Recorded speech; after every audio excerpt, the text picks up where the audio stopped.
Dios llama a un hombre. Y el día de hoy vamos a mirar la historia de una familia.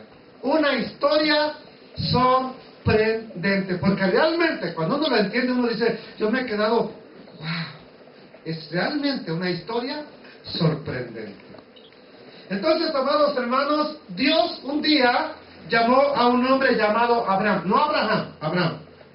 Esta es la historia, entonces, de una familia que llegó a ser un pueblo cuando el Eterno, el único Dios todopoderoso, se manifestó a un hombre que vivía en Ur, en Mesopotamia, lo que hoy es Irak. Por si no lo sabe, nuestro padre era iraquí.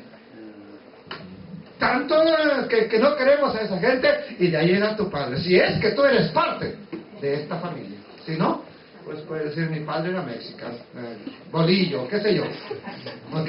Pero entonces, nuestro padre fue llamado de Irak, de Mesopotamia, cuando él vivía en Ur de los caldeos. Abraham era su nombre, y cuando Dios lo llama, él ya era un hombre grande de edad. Es así que cuando el Eterno le dice que va a tener hijos, dice, ¿cómo es posible que yo siendo ya viejo voy a tener hijos? Y mi esposa también siendo ya una viejita, una anciana prácticamente, ya va a tener hijos también. Entonces Dios lo llama siendo un hombre de grande edad. Se dice que este hombre, Abraham, cuestionaba la creencia de su gente en dioses hechos con manos humanas.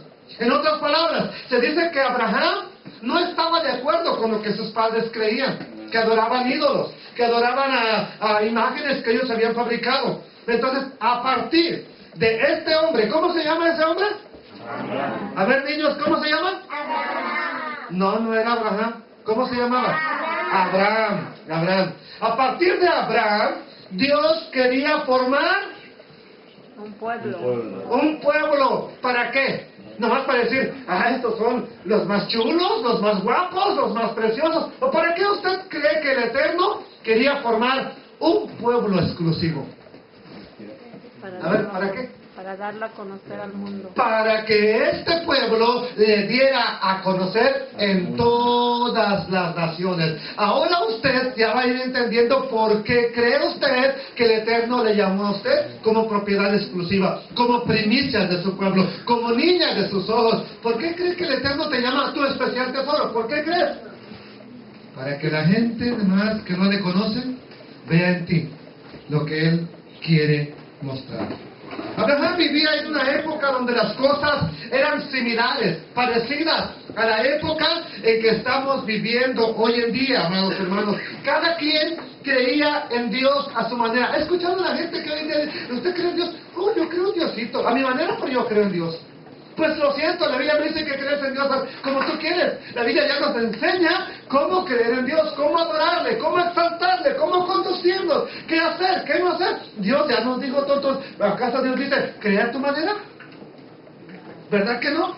Entonces, cada quien en el tiempo de Abraham creía a Dios a su manera. Unos adoraban al sol, otros adoraban el dinero, otros adoraban ídolos, otros adoraban a un árbol de Navidad. Por si no lo saben, Nimrod era de la época de Abraham, y desde allá se viene adorando ya lo que hoy se conoce como el pino del arbolito de Navidad, y nació con la dinastía de Nimrod, por si no lo sabían. Amados hermanos, entonces, ya que Abraham se cuestionaba, ¿por qué? ¿Por qué la gente adora algo que no tiene poder? Algo que no está correcto, mira, se cae esta cosa y se quiebra y no pasa nada. Entonces, tiene que haber algo más poderoso. Dice la historia hebrea que Abraham se cuestionaba eso, ya que él tenía la intención de conocer al único Dios verdadero. A ver, ¿alguien de los niños sabe cuál es el único Dios verdadero? Yo creo que estos niños están igual que Abraham. Y no aceptamos cualquier Dios. Queremos saber al Dios verdadero. Entonces, ¿cómo? Les voy a hacer una pregunta, así, sean sinceros. ¿Alguna vez usted ha intentado buscar no una iglesia, sino al Dios verdadero? ¿O nomás fue porque tenía problemas y voy a llegar a la iglesia y aquí está Dios, hermanos? Aquí me quedo. ¿Le ha nacido a usted buscar al Dios verdadero? Pues más vale que le vayan haciendo ese deseo, porque podría estar en un lugar equivocado, hermanos. Podría estar en un lugar donde nomás te están sacando la feria y usted feliz de la vida. Entonces, que al igual que nuestro padre Abraham, el hombre de fe, el padre de la fe, tengamos el deseo. Ya. Siéntese, por favor, siéntese. Ya van a empezar a correr todos, no. Entonces, que al igual que nuestro padre Abraham, tengamos la intención de conocer al Dios verdadero. ¿Y qué sucede? Cuando Abraham tiene la intención, cuando tiene ese anhelo, ¿qué sucedió en él? ¿Qué pasó con Dios? Dios se le manifestó. Si usted tiene el anhelo de conocer, no un grupo más, que voy a ver qué están haciendo, voy a ver cómo están adorando, voy a ver cómo se comportan. Si usted tiene el anhelo de conocer al Dios verdadero, créamelo, Dios se le va a manifestar. Entonces, pero para esto, para que Dios formara un pueblo, para que Dios trabajara con este hombre, Dios debía partir de cero. Abraham también debería de partir cero. Nada de papá, nada de mamá, nada de familia, nada de primos, nada de parientes, nada de raíces allá en mi pueblo. Debía de partir de cero. Entonces le dijo al Eterno que dejara a su tierra, a sus parientes, y que se fuera ¿a dónde? A un lugar que él le mostraría. Amados hermanos, le prometió que su descendencia sería como las estrellas del cielo, como la arena del mar, pero Abraham no tenía hijos. Eso es bien interesante. Entonces ustedes ya conocen el texto, donde le hace ver que sus hijos serán como las estrellas. Y aunque su esposa también era ya una anciana, Dios le dijo que tendría un hijo y que de él vendría esta gran descendencia. Vamos a ver aquí cómo el Eterno lo lleva afuera. Hoy en la noche haga esa prueba. Si está despejado el cielo, váyase en la noche, ya en noche, apague la luz, póngase afuera y empiece a mirar las estrellas y cuéntelas de una por una y vea la impresión que tuvo nuestro padre Abraham. Vea lo que le dice el Eterno. ¿Qué le dijo? El Eterno lo lleva afuera y le dice, mira las estrellas. Juro por mí mismo, afirma el Señor, que ¿qué? Que te bendeciré en gran manera y que multiplicaré tu descendencia como qué y como como las estrellas y como la arena. No es algo que Dios dijo, Abraham, voy a multiplicarte como la arena, que se le ocurrió en ese instante. Tiene algo importante que ver. ¿Algunos de ustedes han estado alguna vez en una playa y han agarrado un puño de arena? ¿Ha intentado contar cuántos granitos caben en su mano? ¿Ha intentado usted contar la arena de una playa? No. Entonces, ¿usted cree que aproximadamente 14 millones de judíos que hay en todo el mundo el día de hoy sea la promesa? ¿Sea el cumplimiento de la promesa? Amados hermanos, entonces dijo el Eterno que su descendencia sea como las estrellas del cielo y como la arena del mar. Puesto que, ¿qué dice? Puesto que me has obedecido, todas las naciones del mundo serán bendecidas por medio de tu descendencia. Génesis, capítulo 22, versos 16 al 18. Entonces, vemos que Dios le hace un juramento a Abraham. Puesto que me has obedecido, dice, todas las naciones del mundo serán benditas, serán bendecidas. Por eso es importante conocer las palabras originales que se escribieron en el hebreo. Por eso es importante de pronto investigar algo más. Para eso hay herramientas de cómo hacerlo. Y esta palabra que está aquí, bendecidas, de nuestro texto, benditas, también se puede introducir como serán injertadas. en tu pueblo, serán injertadas en tu cimiento. Todo esto está, ya lo vimos en Génesis capítulo 16, verso 22. Entonces, al darle esta promesa al eterno Abraham, al decirle te voy a engrandecer, te voy a multiplicar, al darle esta promesa, entonces Dios le da un nombre nuevo. Aquí es cuando le cambia el nombre. Y le dice el Eterno, ya no te llamarás Abraham, sino Abraham, porque serás padre de muchas naciones y de tus descendientes saldrán.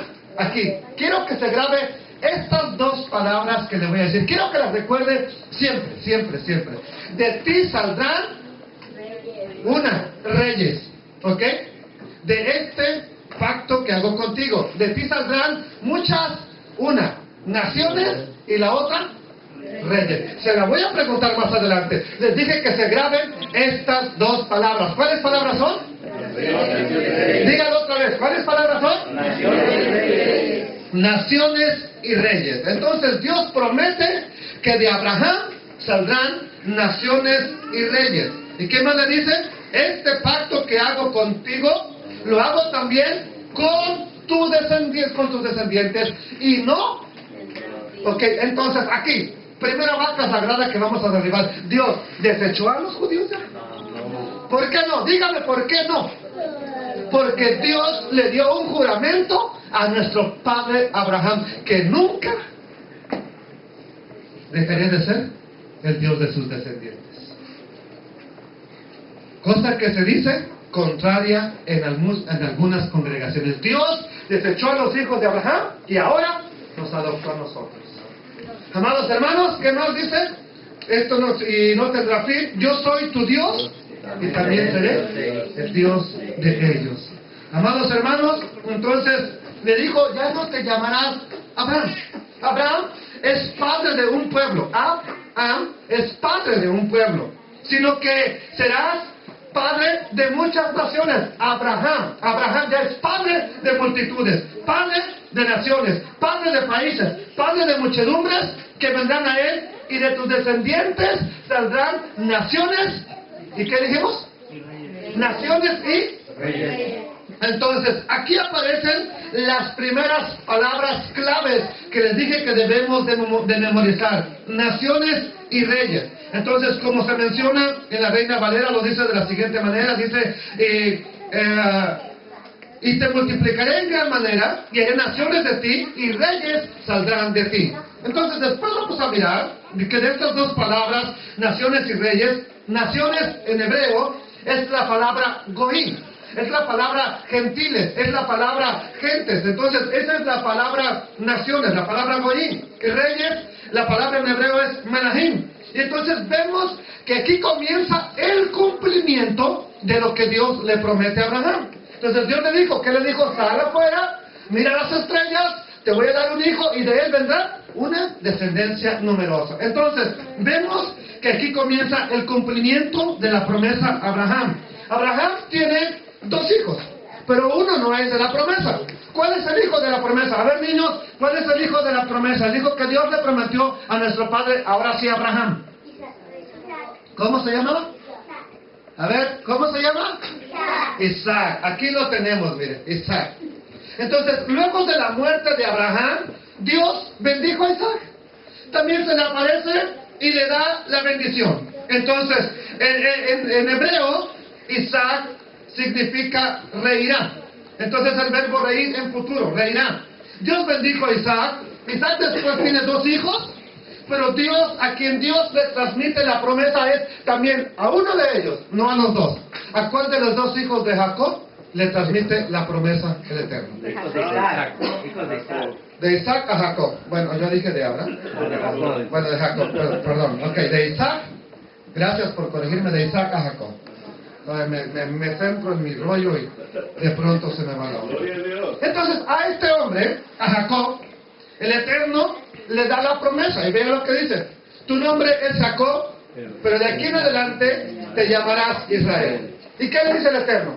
Yo soy el Dios Todopoderoso.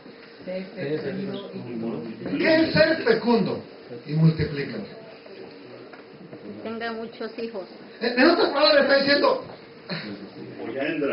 multiplícate. Multiplícate. ¿Y qué más le dice? Vea la promesa. De ti nacerá. ¿Y qué más? Ya aquí la promesa ya se amplía. De ti saldrá una nación y un conjunto de naciones. Entonces, ya no nada más va a ser una nación, sino que agregado a esta va a haber conjunto de naciones. ¿Qué más dice? Y reyes, la misma promesa que el Eterno le da a Abraham. Naciones y reyes saldrán de ti. Naciones y reyes saldrán de tus entrañas. Génesis 35:10 dice, y Dios le dijo, tu nombre es Jacob. No te llamarás más Jacob, sino que tu nombre será Israel, y le puso por nombre Israel. También le dijo Dios, yo soy el Dios Todopoderoso, el Shaddai. Sé fecundo y multiplícate. Una nación y multitud de naciones vendrán de ti, y reyes saldrán de tus entrañas. La tierra que le di, aquí está la promesa, la tierra que le di a Abraham y a Isaac, te la doy a ti y a tus descendientes. Génesis capítulo 35, versículos 10 al 12. Entonces, amados hermanos, esto nos quiere decir que ya a Israel se le profetizó, a este Jacob, a Israel, se le profetiza que Israel se va a componer no solamente de un país, sino que de países. Y ahí empieza la promesa, y entonces vemos cómo este hombre, Jacob, tuvo ¿cuántos hijos varones? 12. ¿Cuántos? ¿Estamos de acuerdo? Entonces, Jacob tiene, a ver, ¿cuántos hijos? A ver, niños, aquí. ¿Cómo se llamaban los niños?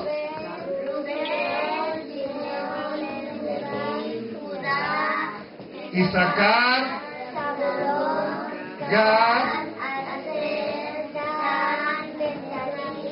José y Benjamín. Para otro día denle de comer más a los niños. ¿Ok? A ver ahora los grandes. ¿Cuáles son? Yo les aseguro que no se lo saben.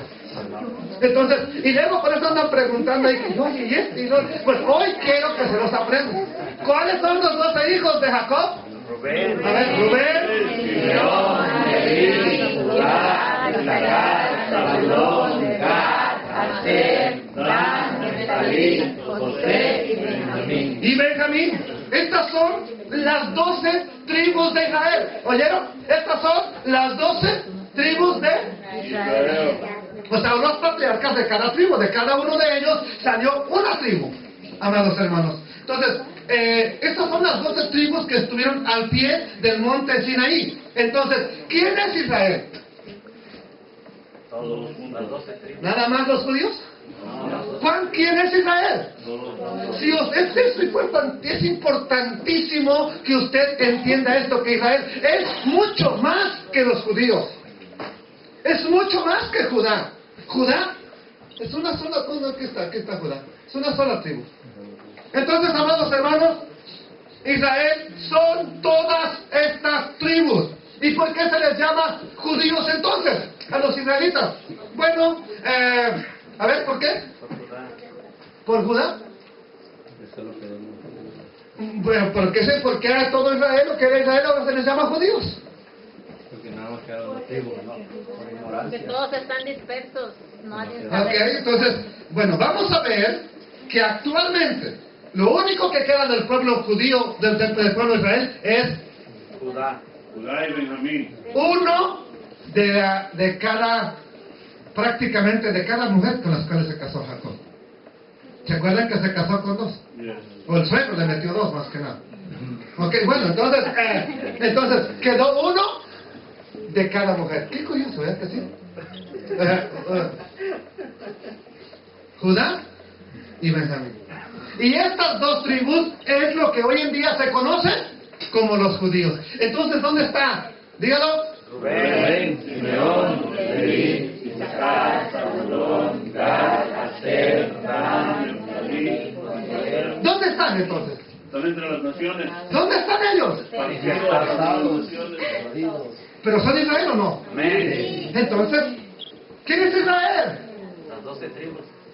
No han sido enviados sino las ovejas Perdidas. extraviadas, perdidas. Ahora entiende la misión del Mesías. Él no vino a hacer milagros. vine a buscar. Las ovejas perdidas de la casa de Israel. Entonces, ¿dónde están esas tribus? Esto lo vamos a descubrir más adelante en esta presentación. Pero la historia continúa. Y de estos 12 hijos que Jacob tuvo, Jacob elige a uno para pasarle la primogenitura y la promesa de la multiplicación. Todos son sus hijos, pero de todos ellos escogió a uno para decirle, contigo, con usted, va a continuar la promesa que me hizo el Todopoderoso. ¿A cuál de esos hijos escogió Jacob para pasarle la bendición y la multiplicación? ¿A cuál de esos hijos escogió? ¿A qué? Ah, ya están entendiendo. A José. Entonces, Jacob elige a uno de sus hijos que sería encargado de continuar las promesas hechas por Dios, y a quien elige Jacob será el encargado de transmitir la fe a sus hermanos, a los descendientes. En él se van a cumplir las promesas, y a quien Dios escogió fue exactamente a este hombre, a José, a José. José, usted ya lo sabe, es desechado por sus hermanos, ¿verdad que sí? José no lo querían sus hermanos. ¿Por qué no lo querían, amados hermanos? José es el hijo favorito de su padre Israel. Es envidiado por sus hermanos, por lo que lo venden como esclavo y lo llevan a Egipto. Le dicen a su padre que unos animales salvajes lo mataron. José en Egipto llegó a ser muy importante por ayudar a Faraón a interpretar los sueños y a darle solución. Esto lo hizo gobernador en Egipto. José se casó en Egipto y tuvo 2 hijos. Quiero que eso sí les quede claro. ¿Cómo se llamaban los hijos de José? Manasés y Efraín. Bendito el nombre del Eterno. Manasés y Efraín. Aquí es que tenemos a José. José era un hebreo. José era un hebreo. Pero ¿qué sucede con José cuando es llevado para Egipto? ¿Qué sucede con José cuando es vendido como esclavo a Egipto? Cambió aparentemente su identidad. Se puso un ropaje que dejó de parecer hebreo. Y esto quiero que lo entiendan, es una historia sorprendente.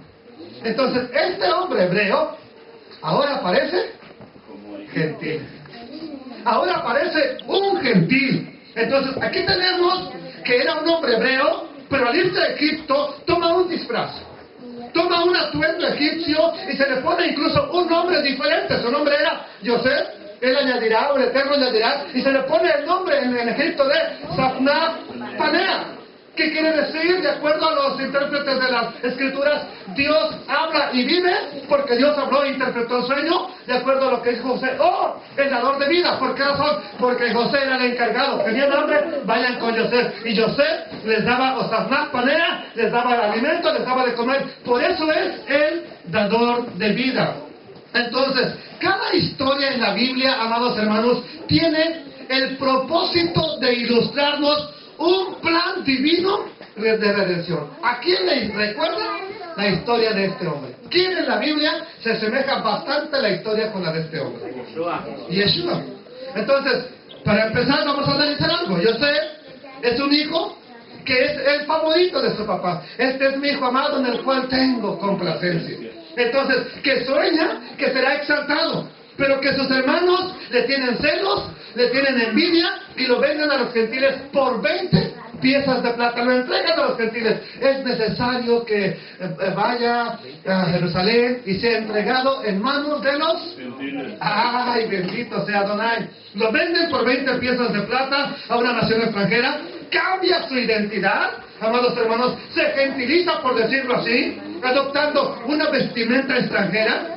Y en el extranjero todo el mundo lo recibe y lo reconoce. Él es el gobernador, él es el dador de vida. Todo el mundo se postra. Y Faraón mandó que todos se arrodillaran delante de él. Todos se arrodillan delante de este Zaphnath Panea. Todos se arrodillan delante de José. Todos se arrodillan. Todas rodillas se darán delante de él. En las naciones es muy popular, pero sus propios hermanos no lo reconocen. ¿A quiénes van a familiar esta historia? ¿De qué nos está tratando de prefigurar Dios? Con la historia de José. ¿Qué nos tendrá ¿Qué nos querrá mostrar? ¿Qué va a venir en el futuro? Con la historia de José. Parece, préndale un poquito. Usted que siempre lo mueve ahí, hermano. ¿Sí? Entonces, ¿a quién entregaron a los gentiles? Y ahora en las naciones es muy famoso. Él es el dador de la vida. Él es el que da el pan de vida. Pero sus propios hermanos lo ven con su sagrado corazón. Lo ven como el Cristo de Chalma. Lo ven como el Cristo negro de Brasil. Sus hermanos no lo reconocen. Para sus hermanos es un Dios completamente desconocido. El Dios de los gentiles. No lo reconocen. Amados hermanos, entonces cuando lo ven así con su acento, con su capa, con sus ojos verdes y ahí pintado, maquillado, ¿quién es ese? Tendrán de preguntar los hermanos. Lo mismo pasaba con los hermanos de José. Lo miraban maquillado, lo miraban adornado con sus atuendos. ¿Quién es ese? Ah, es el gobernador de Egipto. Amados hermanos, entonces ahora lo ven. Judá, los judíos lo ven con un aura, con su aura del sol, lo miran con su traje pagano, bendito sea el Señor, y no lo pueden identificar. Piensan que es un Dios gentil, piensan que incluso este Dios se le adora los domingos, el Sunday, el día del sol. Entonces, ¿quién será ese que dicen que es judío? Ese es completamente diferente, amados hermanos. Entonces, se le venera en el día del sol, en el domingo, en lugar del sábado que le fue dado a Israel. ¿Por qué? Bueno, eso es parte del misterio, es parte del plan del que él tendría que estar entre los gentiles, tendría que estar oculto de sus hermanos hasta que sea el tiempo de restaurar todas las cosas. ¿Hasta cuándo tiene que estar allá entre los gentiles? Y dice, al terminar, ya al final en Juan, allá cuando va a terminar el ministerio de Yeshua, dice, y se fue, después de que Caifás profetiza que tiene que morir, se fue a Efraín. Curiosamente dice que así se fue a una ciudad llamada Efraín y ahí se quedó con sus discípulos. Ahí se va a quedar hasta el final de todas las cosas. Entonces de ahí saldrá Yeshua y va a salir de una manera sorprendente hasta el final de los tiempos. Y realmente espero que los mayas se hayan equivocado, aunque sea por un año, y que el 2013 sea el final de todas las cosas, y que por fin al final de este año Yeshua le hable a sus hermanos y les diga: yo soy, no Jesús, Yeshua, yo soy su hermano, yo soy Judá, yo soy Israel, yo soy parte de ustedes. Yo espero y anhelo que eso, que así como José un día dijo a sus hermanos: a mí José, yo soy yo José. Jesús, Yeshua, un día les va a decir: yo soy Yeshua, yo soy su hermano, yo soy el rey de los judíos. Y que todas las naciones por fin lo vean como el hebreo que es, como el judío que es, como el hijo de Abraham, de Isaac, de Jacob, como el hijo de David. Bendito el que viene en el nombre del Señor. Esto está por suceder, amados hermanos. Se lo aseguro, esto está por suceder. ¿Sabe una cosa? Entonces, José es Sabnat Paneas en Egipto. Joseph es estando con sus padres. Y aquí viene algo extraordinario. José en Egipto tiene 2 hijos extranjeros. Tiene 2 hijos en el extranjero. O sea, José tiene hijos en el extranjero. Curiosamente, Yeshua está formando hijos en el extranjero que un día serán adoptados por Israel. Qué maravilloso, bendito el nombre del Señor. José tiene 2 hijos. ¿Cómo se llama? A ver niños, ¿cómo se llaman los hijos de José? Manasés, que quiere decir me hará olvidar. Y Efraín, que significa fructífero, doble fruto. Y aquí tenemos algo bien importante. ¿Qué significa José? ¿Y qué significa Efraín? Añadirá, o sea, añadirá fruto. Entonces, en el extranjero, José engendra hijos, o sea, añade descendencia. El primero es Manasés, ya les dije, que significa Dios me hizo olvidar. El segundo es Efraín, y es interesante, que significa fructífero, y vamos a ver más adelante por qué es importante. Entonces, José llega un momento en que perdona a sus hermanos llegan a Egipto, pero José los perdona, se da a conocer a ellos. Entonces, llegan sus hermanos a Egipto a comprar pan. José los reconoce, ellos a él no. José se da cuenta que sus hermanos estaban arrepentidos y saca a todos los que estaban con él, y se da a conocer a los judíos, se da a conocer a sus hermanos. Entonces José se da cuenta que estos hermanos han cambiado, los perdona y los invita a vivir allí con él. Sus hermanos no lo podían creer. Imagínate, habían pasado como 20 años de que lo vendieron, 20 años de sufrimiento para José, 20 años de rechazo, 20 años de exilio. Curiosamente 2000 años, como 2000 años. Y entonces llegan los hermanos. Queremos también ser sustentados, queremos también pan. Y José les dice: yo soy su hermano y los perdono. Les recomiendo que vean la película El Príncipe de Egipto, José. Cuando vea usted esta escena, cuando José perdona a sus hermanos, usted va a llorar. Está sorprendente realmente, sorprendente ese momento. Imagínese el shock. ¿Cómo te quedarías tú que le hiciste daño a un hermano, que piensas que lo mataste, que lo hace años, y que de pronto te trata bien y te diga: yo soy el que tú vendiste? Sin palabras, caes de espalda prácticamente. Entonces, ¿se recuerdan que José les hablaba con intérpretes? Que José no se daba a conocer a ellos. Entonces, quiero decirles que esto de que se dé a conocer a sus hermanos está bien pronto a suceder. Mel Gibson casi le dio al clavo con la película La Pasión de Cristo. Ahí ya presentaron a un Jesús más hebreo que en todas las demás películas que han hecho. Ahí por lo menos ya se llama Yeshua, aunque todavía habla arameo, todavía no adapta la lengua santa, como dice el profeta, que en los últimos tiempos el Señor hará que la lengua santa retorne. Entonces todavía habla arameo, todavía es un poco medio gringón ahí, pero ya es lo más acercado que se ha hecho. Bendito sea el nombre del Señor. Entonces, amados hermanos, y en ese momento, ¿qué creen que pasó? José, el hijo de Jacob, se quitó el atuendo. José lo mira como egipcio y se quita el atuendo y les dice: yo soy su hermano, traigan a nuestro padre, vengan todos a vivir conmigo a Egipto. ¡Qué tremendo! Entonces, ¿quiénes son los hermanos de José? Rubén, Simeón, Leví, Judá, Isaacar, Zabulón, Gad, Aser, Dan, Neftalí y Benjamín. Entonces, amados hermanos, les aseguro que esta historia es la historia de las más conmovedoras que hay en la palabra de Dios. Los hermanos de José, Rubén, Simeón, Leví, todos ellos son invitados a vivir en Egipto. Son invitados a vivir juntamente con su padre en aquel lugar. Jacob viene con sus hijos, viene con su familia, y al encontrarse con su hijo amado, el que estaba perdido, el que se había muerto aparentemente, entonces está tan feliz que decide adoptar a los hijos de José. Jacob se siente tan feliz de reencontrarse con su hijo, y por alguna manera profética él decide adoptar a los hijos de José. Los hermanos de José van a buscar a su padre, a Jacob Israel. Entonces, quien decide adoptar los hijos de José para ser los hijos de Israel, y los bendice. Pero cuando lo hace de una manera extraña. Están los dos niños parados frente a él, y de alguna manera, ¿qué dice, hermana? ¿Por qué? La pregunta es: ¿por qué? No, ok. ¿Te crees que tenía artritis? No. ¿Pero por qué? O sea, yo sé que era una bendición, pero ¿por qué Jacob cruzó las manos?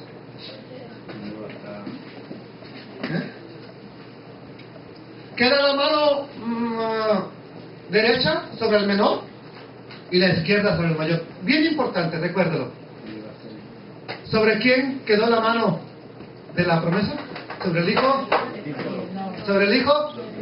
Eso lo vamos a entender cuando lleguemos al Bríjadas al Nuevo Testamento. El hijo menor, Yeshua contando la historia del hijo menor que se fue y lo perdió todo, pero un día regresó arrepentido, y ese eres tú. Esto está sorprendente, amados hermanos. Entonces, Jacob, al bendecirlos, cruza las manos. ¿Qué sucede aquí? Cruza las manos, y José le dice: así no, padre mío, así no. ¿Por qué? Porque Manasés, aquí debería estar esta mano, aquí. Manasés, el que tiene el chongo a la derecha, ¿sí? Ese es el primogénito, a él le corresponde la mano derecha. Pero ¿qué es lo que contesta su padre? Amados hermanos, ¿qué es lo que contesta? Lo sé, hijo mío, pero el menor, Efraín, será más grande y su descendencia formará. Aquí está bien importante, algo importante. Qué curioso. Hijos de José, nacidos en el extranjero, hijos de Safnat Panea, nacidos en el extranjero, son adoptados como Israel. Y aquí viene una profecía. No crean que nada más se le ocurrió al anciano Jacob cruzar las manos, porque pudo haberlo hecho de otra manera, pero lo que cuando ora por ellos, cruzando las manos, cuando hace la bendición tiene mucho significado profético. José, al ver que su padre estaba cruzando las manos, le dice, no, papá, así no. Sin embargo, amados hermanos, deliberadamente, a propósito, Jacob puso las manos así cruzadas, ya que al cruzar las manos forma un símbolo, que hoy quiero que lo vea, bien importante. ¿Qué símbolo está formando al cruzar las manos? Pescadito. ¿Un pez? ¿Un qué? ¿No se trajo el pescadito? Pues ese pescado debía haber estado hoy aquí. Ese es el símbolo que se formó al cruzar las manos. Símbolo por excelencia que lo usan los cristianos. Yes. No se espante decirlo los cristianos. Usted ha visto muchos carros que llevan un pescadito en la parte de atrás. Entonces, cada vez que usted ve uno de esos con un carro con un pescadito, muy probablemente el que va manejando es un descendiente de... ¿Por qué razón? Ya lo vamos a ver. Entonces, desde tiempos antiguos, por excelencia, el símbolo con el que se identificaron los creyentes en Jesucristo ha sido el pececito, el pescadito. Aún hoy en día, la gente lo trae en los carros, la gente lo lleva en sus coches. Ahora, ¿por qué cree usted que Yeshua eligió pescadores de hombres?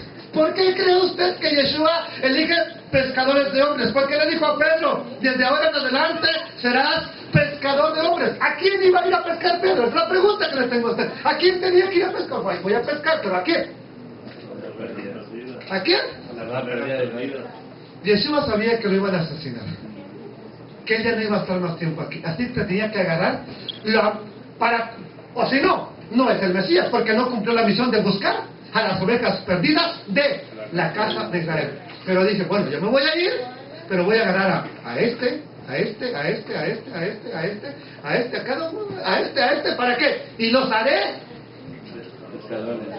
¿A quiénes iban a ir a pescar? Amados hermanos, la cruz nunca fue un símbolo cristiano. Siempre por eso, no, aunque se espante, hermano, y me ve así. La cruz era un símbolo de tortura romana. Era un instrumento de muerte. No era un símbolo cristiano. Hoy, que las iglesias tengan cruces todas, eso es punto y aparte. Por la visión que tuvo Constantino, que él vio una visión supuestamente y una cruz que le decía, por este triunfo, por este símbolo vencerás. Eso no tiene nada que ver con los seguidores de Yeshua. El símbolo que ellos tenían era el pescadito. Tal es así que se ha encontrado en las catacumbas de Roma, se ha encontrado en las cuevas donde ellos se escondían, donde los perseguían, han encontrado figuras de pescaditos. ¿Por qué razón? ¿Por qué? ¿Por qué eran qué, hermana? Pescadores. Porque sabían que estaban en el plan profético de Dios. Entonces Jacob le dijo, yo sé, hijo mío, lo sé, pero este Efraín, que es el menor, el que está aquí, dice, el más pequeño, el menor, será más grande, y su descendencia formará multitud de naciones. Y es importante que entienda que a veces en el texto español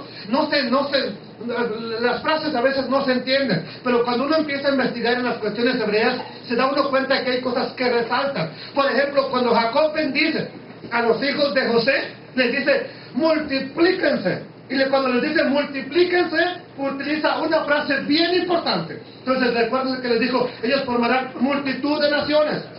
Entonces, cuando son bendecidos, tenemos algo importante aquí, hermanos. Entonces, les dice Yedagú. La palabra que utiliza para bendecirlos, por eso multiplíquense, es Yedagú. Y Yedagú, ¿alguien sabe qué es ¿cómo con la palabra es? Se me fue de la mente ahorita. Una palabra que, como breva, pero se refiere no es breva, es algo así es la palabra, pero es una palabra que se usa para cuando los pescados ponen hueva. Sí, pero es otra, algo.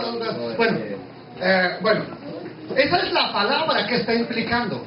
Ahora, cuando nació Nemo, ¿se acuerdan que está el papá pescadito? Y dice, ¿y qué nombre les vamos a poner? ¿Cuántos huevos había ahí? ¿Cuántos? Bastante. Pues quiero que entiendan que exactamente es lo que sucede con un pescado. Saca demasiados. Entonces, ¿cómo le vas a poner un nombre a cada uno? Estos son muchísimos. Incontables a veces, hermano. ¿Dónde? Ok, entonces, esa es una palabra que implica que se iban a multiplicar tanto como los pescados. Entonces, la palabra que usa Jacob ahí para decirlo es Yedagú, que significa multiplíquense como los pescados, como el pescado en el mar. ¿Usted ha visto documentales de las ballenas, por ejemplo, cazando pescaditos? Pues una bola inmensa de pescados, se mueven y se mueven. ¿Quieres contarlos? No puedes, bendito sea el nombre del Señor. Entonces, amados hermanos, eso es bien importante. Vamos a ver entonces cómo se desarrolla el cumplimiento de esta profecía, cómo se sigue llevando a cabo. Con el pasar de los años, llegó un faraón al trono que no sabía de José, o no quiso reconocer lo que José había hecho, prácticamente. No es que no haya sabido. Y al ver estos descendientes de Israel que se estaban multiplicando, los hace esclavos. Faraón de pronto se da cuenta que estos parecen piojos, se multiplican en gran manera. Y eso espero que te dé una idea de por qué hoy el hispano, el sefardí, se está multiplicando como piojos hasta de a 3 kilos. Bendito el nombre del Señor.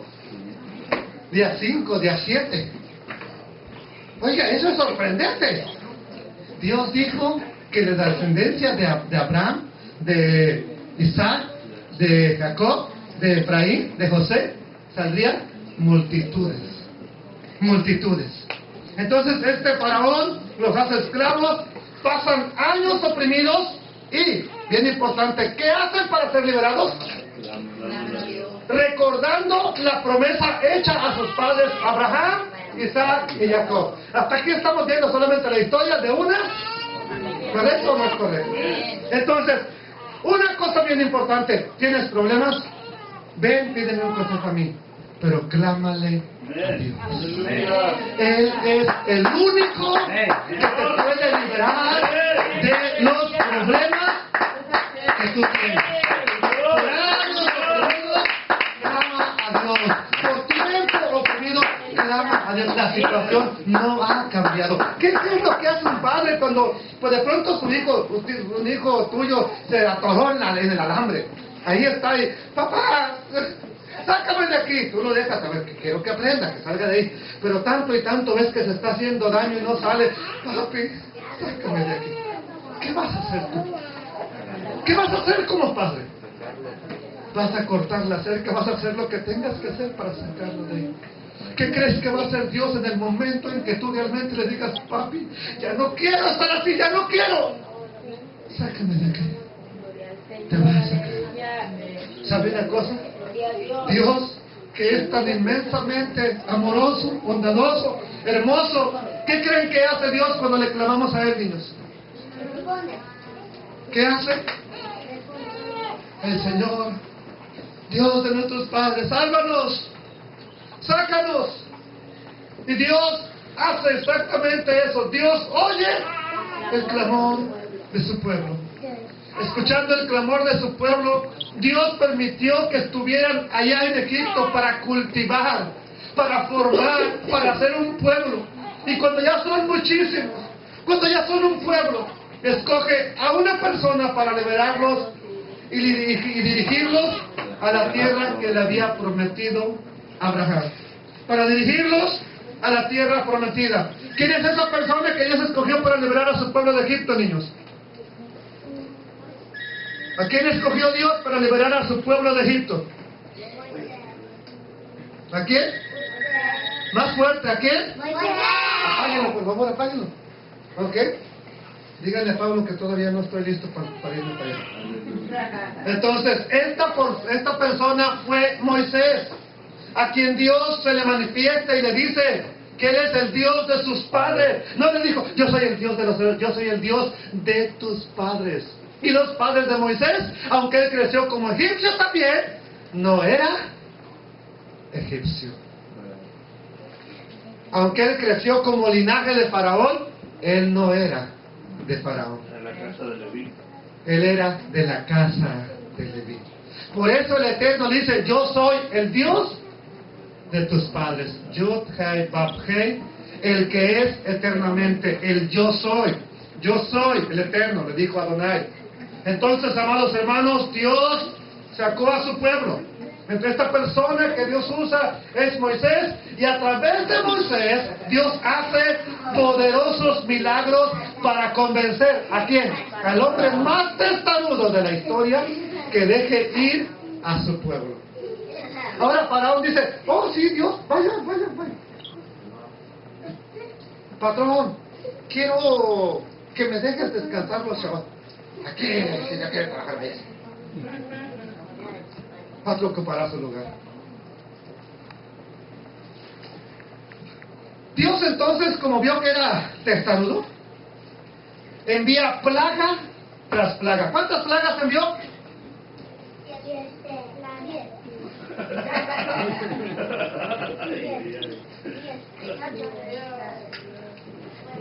Maestras.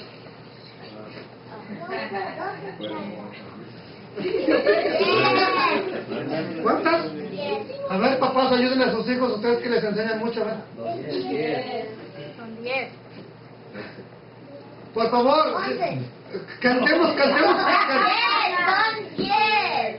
Ok, 10 plagas, hermanos. Oye, me están sorprendiendo. Entonces, Dios envió plaga tras plaga para Faraón. Se negó hasta que al final ocurre la muerte de todo primogénito en Egipto. Pero entonces, si Dios decretó la muerte de todo primogénito, también le tocaba a los hebreos. ¿Cierto o no es cierto?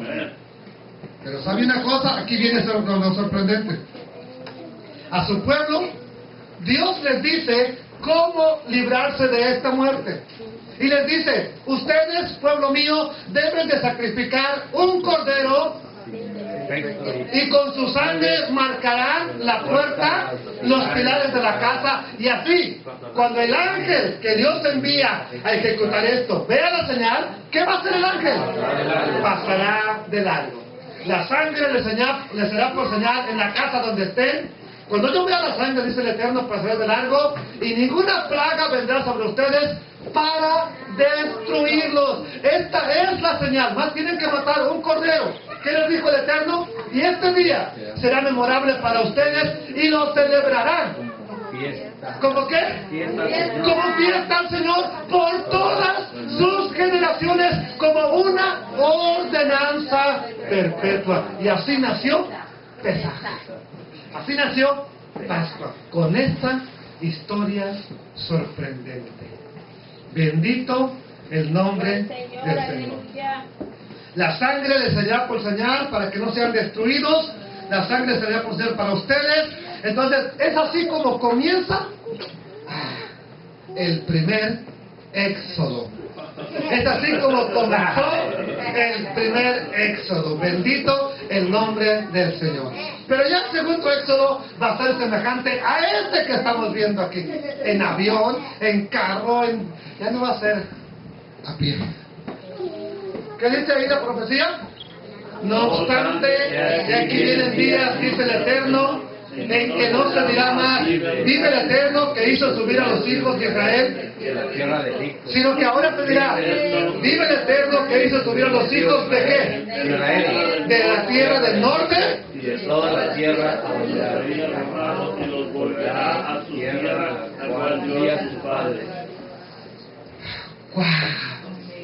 Entonces, el primer éxodo solamente es un anticipo del verdadero éxodo. Así como la muerte del Cordero era solamente un anticipo de la verdadera muerte del Cordero sin mancha, el éxodo de Egipto es solamente un anticipo del verdadero éxodo que va a ocurrir en los últimos tiempos. Faraón dejó salir al pueblo, pero se arrepiente y los persigue. Dios abre el mar para que pasen los israelitas, pero el mismo mar cayó ¿sobre quién? Sobre los egipcios. Así es, amados hermanos. Entonces, al ver los israelitas que el Señor había derrotado a los egipcios con su gran poder, los israelitas deciden obedecer a Dios y confiar en Él y confiar en su siervo Moisés. Ahora están bien contentos y llenos de alegría, comienzan su camino a la tierra prometida. Llenos de alegría, comienzan su caminar, ¿a dónde? Hacia la tierra prometida. Pregunta, ¿crees que tú vas a ir a la tierra prometida? ¿Quieres ir a la tierra prometida? No de viaje, a dejar unos dólares allá, a vivir allá, a morar allá, a estar allá, a ser parte de la promesa de nuestro Padre. Amén. Dios Todopoderoso, nuestro Aleluya. Padre. Aleluya. Pero antes de llegar a la tierra prometida, hacen una parada muy, muy especial. Luego de 50 días, Pentecostés, para ver si les suena, llegan a los pies del monte Horeb, o también llamado monte Sinaí, donde hacen un pacto con Dios. Ya Dios los liberó, pero ahora ellos deben decidir. Ahora te suena por qué mucha gente llega a la congregación: Señor, sálvame, Señor, líbrame, Señor, sáname. Dios no sana, Dios los libera. Pero después de que hace eso, dice: ahora tú decides, o me sigues o te vas para Egipto. Y muchos dicen: pues ya, Señor, me siento bien, ahí nos vemos. Y regresan para Egipto. Por eso Dios los lleva al monte Sinaí, les dice: ahora es tiempo de decidir. El pacto consiste en que esta familia, este Israel, este pueblo, sería el pueblo de Dios, su especial tesoro. Y me serán un reino de reyes y sacerdotes. Un reino de reyes y sacerdotes, y ustedes serán mi especial tesoro, ha dicho el Señor. ¿Qué? Si ustedes hacen lo que yo les digo. Ellos debían dejar toda la idolatría de Egipto y obedecerlo y reconocerlo al Dios eterno como el único Dios, bendito el nombre del Señor. Entonces el Eterno le dictó a Moisés letra por letra cuáles son sus mandamientos principales, porque que son los que ya conocemos, los que conocen como 10 mandamientos, pero aparte hay otros tantos. En total son aproximadamente 613. Entonces Dios dicta mandamiento por mandamiento.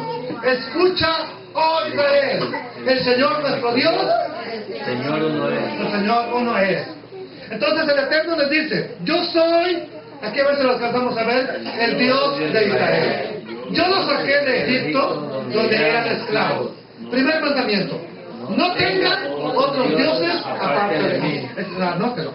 Primer mandamiento, porque ni los 10 mandamientos se saben. ¿Ok?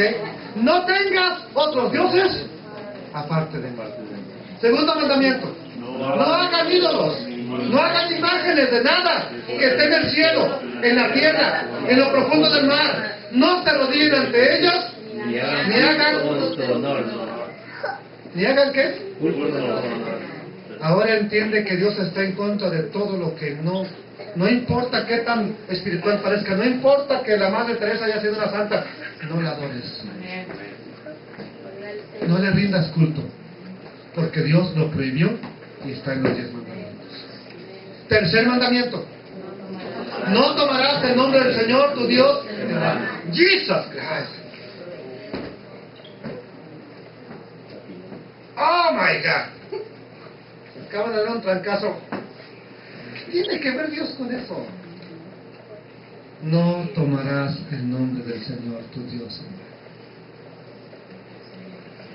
Cuarto mandamiento: acuérdate. ¿Para qué? Para consagrarlo al Señor. Ese día nadie deberá hacer ningún tipo de trabajo. Yo hice en 6 días el cielo, la tierra y el mar y todo lo que en ellos hay, pero el séptimo día descansé. Por eso bendije este día y lo santifiqué, dijo el Señor. Quinto mandamiento: obedezcan. Sexto mandamiento. No matarás. Séptimo. No serás infiel. 8. No robarás. 9. No hablarás mal de otra persona ni digas mentiras. 10. No serás ganar por el deseo de tener lo que otros tienen. 10 mandamientos. En eso consiste el pacto de Dios con su pueblo. ¿Qué contestaron cuando Dios les dice todo esto? ¿Podrían hacerlo ustedes lo mismo? Los israelitas contestaron a una voz: haremos. ¿Seguro? ¿Seguro? Bueno, voy a hacer lo que él dice, pero mientras no entienda bien, yo no le voy a hacer. Haremos todo lo que Dios dijo, dijeron. Haremos todo lo que Dios dijo. Amados hermanos, entonces vemos que Dios, por este pacto, habita en medio de su pueblo. El Señor habita entre ellos y les da todas las instrucciones que deberían seguir para tener una identidad. Por eso es importante el servicio en hebreo, los servicios retalir, por eso es importante los dicen, por eso es importante las oraciones hebreas. ¿Por qué? Porque Dios les dio todas las instrucciones que deberían de seguir para tener, ¿qué cosa? Identidad. ¿Usted es mexicano? No. A ver, ¿dónde está su sombrerote, su panzota recargado abajo del nopal? Esa es identidad mexicana. Mala sonrisa. A ver, entonces, ¿cuál es tu identidad? Hebrew. ¿Por qué cree que entonces que el Eterno les da todas estas cosas? Para que tuvieran identidad. Identidad. Ahora entiendes por qué es importante entender de dónde vienes. Amén. Amén. Es para que tengan identidad, para que tengan una cultura. ¿Por qué comemos jalá? ¿Por qué comemos lasques? ¿Por qué comemos orejas de namán? Las galletitas esas que saben riquísimas, no le hagan a loco, son orejas de namán. Pues dicen. Porque les da una cultura, pero sobre todo para que tengan una completa relación con Él y ser llenos de bendiciones. Les dio leyes alimenticias, les dio leyes sociales, les dio leyes humanitarias y les da celebraciones o citas muy especiales. Una cita con Dios. Les dice que construyan un arca y un tabernáculo donde estaría su presencia entre ellos. Pero como Dios es santo y nadie puede estar ante Él sin morir, si han transgredido alguna ley, les da una forma para volver a Él, para acercarse a Él, para que una forma que un inocente pague por el que falló, un inocente pague por los pecados. Les dio el sistema de ofrendas y sacrificios. Ahora usted es que en el Antiguo Testamento que no van animales. ¿Por qué lo hizo? Si te parece cruel, más cruel es que haya muerto Yeshua y que tú aún así sigas pecando. Más cruel es eso. Amén. ¿Entiéndelo? ¿Cuánta gente? Oh, no, es que esto es herejía, esto es... No has entendido realmente por qué Dios lo hizo por amor. No lo hizo porque se deleita en la quema de animales. Si le parece cruel que se queme un animalito, más cruel debería ser estar pecando y que Yeshua esté sufriendo por culpa nuestra. Amados hermanos, Él establece entonces el sacerdocio. Pero el sacerdote no era el que quería, no era quien dijo, oh, yo creo que yo puedo, el que tuviera vocación, sino que Dios determinó que todos los descendientes de Leví, los levitas, por herencia, serían sacerdotes, hasta que viniera el orden de Melquisedec, por supuesto. ¿Ok? Eso ya lo veremos en otra ocasión. Entonces, había un sumo sacerdote. Y solo él podía entrar al lugar santísimo donde estaba el arca de ¿qué? Del pacto, el arca de la alianza. Y ahí estaba la mismísima presencia de Dios, la Shekinah. Una vez al año, el sacerdote, en el día señalado de Yom Kippur, entraba para derramar la sangre del sacrificio, por el perdón de los pecados de todo Israel. Pero él no podía entrar si antes no entraba con la sangre de su propio sacrificio. O sea, primero sacrificaba por él, no sea que estando allá, cayó que había pensado mal, que había hablado de alguien, que había murmurado, que había criticado, que no había ayudado, y allá quedaba. Entonces, primero debía hacer un sacrificio por sus propios pecados. Bendito el nombre del Señor.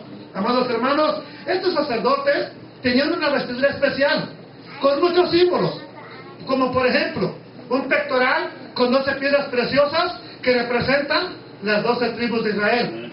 Sobre sus hombros también llevaban los nombres de las tribus. Y en la cabeza tenían una tiara, una diadema de oro que decía santidad al Eterno. Pero los pies de ellos estaban descalzos. Y esta no se la voy a responder. Yo quiero que usted me responda por qué sus pies tenían que estar Porque el descalzos. lugar que pisa santo es. Entonces usted canta, quita la sandalia de tus pies. ¿No se la quita usted?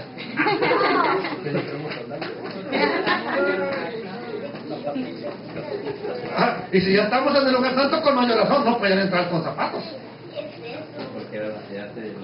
Por lo menos aquí para que no haga olla se los había desquitado. Bendito el nombre del Señor, amados hermanos. Miren lo que sucede a continuación. Esta es la morada que Dios les dio para estar en medio. Esto es el tabernáculo. Este es el tabernáculo. Ya, en sí, esto es lo que está adentro del campamento. Y, ¿cómo va el canto ese que dice? La cantaba ayer la hermana. Llévame al lugar. ¿A qué? Siga. No, ese no es, hermano. Sí, siga. Ese. No, ese es de. No, ese es de. Llévame Al lugar. ¿Llévame a dónde? Espérame. ¿Llévame al lugar qué? Este es el lugar santo.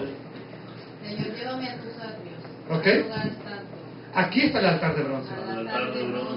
¿Cómo va a ser de aquí para acá? Sacerdote canta. Y el sacerdote no cantaba aquí, cantaba aquí.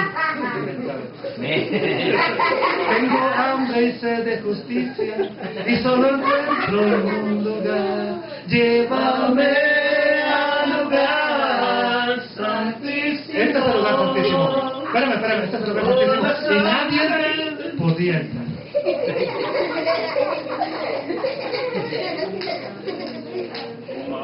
¿Ve por qué es importante mejor ver los dibujitos? ¿Ve por qué es importante mirar los dibujitos? El arca de la alianza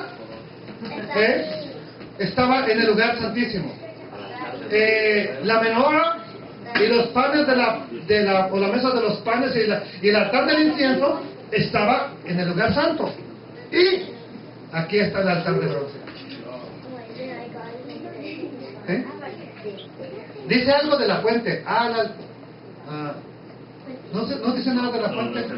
Ok. Este es el altar de aquí. Pásame por la muchedumbre, por De aquí. donde el sacerdote canta. Ok, aquí sí había gente. Donde el sacerdote decía, no me toques. No me toques. Palabras que también en un momento dijo Yeshua a Miriam de Magdala. No me toques, porque aún no entro. ¿Sí, hermano? La fuente de agua. Fuente de agua viva. No me leas, porque se hace como el elevador, no me hace después me baja. Pero se dice que cuando ellos llevaban a la base que miraban si tenían pecado en la reflexión del agua. Estaba tan pulida la fuente, porque era de los espejos de las mujeres. No. Era el espejo de las mujeres. Hermano, fue hecho con los espejos de las mujeres. Los Y espejos de me las mujeres sorprende eran bronce. que no sepan. No Fue eran- hecho, Los espejos de las mujeres antes no eran como estos. es que no eran espejos de estos, Pero ellos eran eran de bronce. Pero el bronce se pulía hasta que prácticamente reflejaba a la persona. Entonces estaba tan pulido, tan limpio, y con el agua limpia, que cuando el sacerdote llegaba, se miraba así, iba manchado prácticamente. Y por eso de ahí se limpiaba, porque no podía entrar de aquí para acá si no iba purito. Y les recomiendo que hoy se lean Éxodo para que vean de qué fue hecho el lavacro. Léanlo. ¿Aló? ¿Sorprendidos? Entonces, amados hermanos, bendito es el nombre del Señor. El Eterno les dio este lugar como lugar de reunión. Él estaba en medio de su pueblo. Ya vamos a ir acabando el día de hoy. Y entonces les da señales de relación, de esta familia. Estas son las señales de una relación de esta familia con el Señor. Son unas de las señales. Si usted me dice, yo soy parte de la familia de Dios, bueno, hay algunas señales que hay que tener en evidencia. El pacto con Dios, los mandamientos, estatutos y ordenanzas escritas en la Torá, que en sí son los primeros 5 libros de la Biblia. Ahora te pregunto, ¿son para ti los 5 primeros libros de la ley? ¿Cuánta gente dice, oh no, eso nada que ver conmigo? ¿Tendrá la señal del pacto entonces? Amén. Amados hermanos, ¿qué más les dio? El sacerdocio y el continuo sacrificio. ¿Qué más les dio como señal de pacto? Las lunas nuevas o el inicio de mes. ¿Qué más? Fiestas señaladas por Dios como citas entre su pueblo y Él, que son como estatuto perpetuo. Un grupo fue dado en la primavera, otro grupo en el otoño, anunciando así con las dos venidas, con las dos fiestas, con los dos grupos de fiestas, las dos venidas del Mesías, quien daría su cumplimiento exactamente en esas fiestas. Ahora sabe por qué hay que celebrar las fiestas, porque nos anuncian las dos venidas de Yeshua a Mashiach. Entonces, otra señal, guardar y santificar el séptimo día, el Shabbat. Este es el único día que el Señor santificó y apartó. También dio una señal física, la única señal física, la señal de la circuncisión. Bendito el nombre poderoso de Adonai. Vamos a ver aquí el primer grupo de fiestas. La primera de las fiestas que el Eterno ha dado se llama Pesach, Pascua, que significa Passover, pasar por encima de. Veré esa señal y pasaré de ustedes, les dijo el Eterno, ¿se acuerdan? Veré la sangre y pasaré de ustedes, para que no haya muerte en ustedes. Entonces, ¿qué significa Pesach? Pasar por encima. Entonces, es la sangre del Cordero que libera de la muerte. Dios, cuando miraba el ángel de la muerte, miraba que aquí había sangre, brincaba, pasaba, Passover, brincó, saltó. Por eso es Pesach. Entonces, la siguiente fiesta que tenemos prácticamente unida con Pesach, Hag Hamatzah, que es la fiesta de los panes sin levadura. La levadura es símbolo del pecado. Entonces, esto significa que hay que salir ¿de dónde? Y dejar la idolatría, el pecado. Entonces, cuando dice Dios que te libera de todo, pues, de la maldad, que celebres los panes sin levadura, quiere que te alejes de Egipto, quiere que dejes la idolatría. La tercera fiesta es la fiesta de Bikurim, primicias. Se presentan delante del Señor, lo primero que es de la cosecha de la primavera. Y eso nos recuerda también cuando cruzaron el Mar Rojo y lo primero que estaba siendo redimido está cruzando hacia la tierra prometida. Entonces tenemos la cuarta fiesta ya prácticamente entre medio, sería la fiesta de Shavuot, Pentecostés, que es 50 días después de las primicias. Se presentan 2 panes, el fruto de la tierra, curiosamente 2 panes, 2 campamentos. Conmemora la entrega de la Torá, que es en el pacto en Sinaí, las tablas de la ley de piedra. Luego tenemos el siguiente grupo de fiestas, que es las fiestas de otoño, donde la primera de ellas es Yom Teruah. El sonido del shofar convoca a todo Israel, llamando a meditar en sus actos, llamándolo al arrepentimiento, nos alerta a estar velando. Velad y orad, dijo el Eterno. ¿Se acuerdan? Yeshua. La siguiente fiesta que tenemos es la fiesta del Día del Perdón, Yom Kippur, donde hacemos confesión, donde se hace el pago de transgresiones a través del derramamiento de sangre en el propiciatorio del arca. Y es una nueva oportunidad antes del juicio de Dios. Aquí es donde el sacerdote derramaba en el día de Yom Kippur la sangre en el propiciatorio. La última fiesta, ¿cuál es? Sukkot o tabernáculos. ¿Qué nos recuerda? Que entre Egipto y la tierra prometida, nuestros padres habitaron en viviendas temporales y que la presencia de Dios estaba con ellos. La vida en la tierra es temporal. Nuestro cuerpo solamente es un cuerpo temporal. Viene la cosecha final, viene la cosecha buena. Entonces, pero ahora, después de eso, vemos la tierra prometida. Por fin, 40 años de vagar en el desierto y llegan, ¿a dónde? ¿A dónde? Mira, la tierra prometida no es todo esto. La tierra prometida es nada más este pedacito. ¿Ok? Por aquí está. Ah. Aquí está, este chiquito. Ok. ¿Qué van a hacer así? ¿Qué van a hacer ahí, Israel? Ahí serían luz a las naciones. Pero antes de entrar a la tierra prometida, y junto con despedirse Moisés les deja escritas todas las instrucciones que dijo el Eterno. Les declaró todas las bendiciones que tendrían si cumplían con el pacto, pero también les declara las calamidades que pasarían si no lo hacen. Bendito el Señor, amados hermanos. Y les dice que si insistían en no cumplir, el Señor los echaría de la tierra, que serían llevados cautivos. Bien importante, les dijo, si ustedes no cumplen mis estatutos, serán llevados, ¿a dónde dijo? Serán llevados, ¿qué? Cautivos a las naciones, donde se mezclarían y perderían lo que tú no habías encontrado. Perderías la identidad. Pero en su misericordia, el Eterno también les dice que si esto llega a suceder, donde quiera que ellos estuvieran, les dice, pero si se arrepintieren de todo corazón, les dijo que Él los tomaría y los traería de todas las naciones a su tierra nuevamente. Esto lo encontramos en Deuteronomio capítulo 28. Entonces, se establecen en la tierra prometida. Al poseer la tierra prometida, se establecen en 12 tribus según los hijos de Israel. ¿Cuántos son los hijos de Israel? Ok, pero vamos a ver que no son los que pensamos cuando se establecen los territorios. Entonces, pero como los levitas, ¿quiénes son los levitas? Los descendientes de Leví serían sacerdotes, a ellos no les correspondió tierra. Todos los demás debían sustentarlos, y como Israel había adoptado, ¿a quiénes adoptó? ¿Se acuerdan de quiénes adoptó? ¿Cómo se llamaban los hijos de José? Ok, entonces, como José adoptó a 2 hijos, estos son los que formaron prácticamente las 12 tribus y el territorio de Israel. Entonces vemos que la tierra de Israel quedó dividida de esta manera, y lo tenemos aquí, se establecen en 12 tribus. En la tribu de Rubén, Simeón, Judá, Isaacar, Zabulón, Gad, Aser, Dan, Neftalí, Manasés, Efraín y Benjamín. ¿Quién no aparece aquí? Leví y José. ¿Por qué no aparece Leví y José? Porque los levitas no tienen propiedad. ¿Ok? Y José porque fue adoptado sus 2 hijos. Porque José tomaron su lugar. Prácticamente quien toma su lugar es el pequeño, Efraín. Y Efraín es importantísimo en toda la escritura. Entonces, amados hermanos, se establecen de esta manera y se consolida así.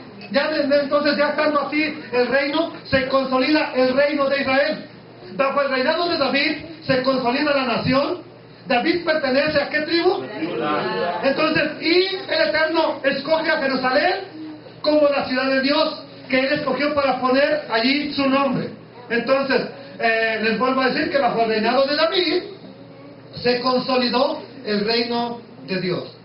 ¿Ok? Bajo el reino de David, que es el reino de Israel, y la capital es Jerusalén, David es de la descendiente de Judá, y dice, el Eterno le da una promesa a David, y será firmada tu casa y tu reino, y tu trono será estable eternamente. Entonces, David reinó en todo lo que es Israel, todo lo que era el territorio de Israel. Entonces, Dios le promete a David que de su descendencia, de su linaje saldrá quien será rey para siempre en Israel. Un reinado eterno que reinará sobre las 12 tribus. Y vamos a ver lo que el Eterno lo que hace. Entonces, vamos a decir, se consolidó la promesa. Dios le promete a David que en su linaje vendrá alguien que gobernará. Y vemos en Isaías 1 la profecía aquí. Isaías 9, 6 y 7. Nos ha nacido, Dios nos ha dado, este niño le es dado el poder y se le darán estos nombres: Consejero, Admirable, Dios Invencible, Padre Eterno, Príncipe de Paz. Él y reinará sobre todo el mundo, y por siempre habrá paz. Su reino y para siempre reinará, y el derecho. Esto lo hará el Dios Todopoderoso por el gran amor que nos tiene. ¿Puedes decirlo? Dios me ama tanto que ha cumplido esa promesa. Díganlo, díganlo. Dios me ama tanto que ha cumplido esa promesa.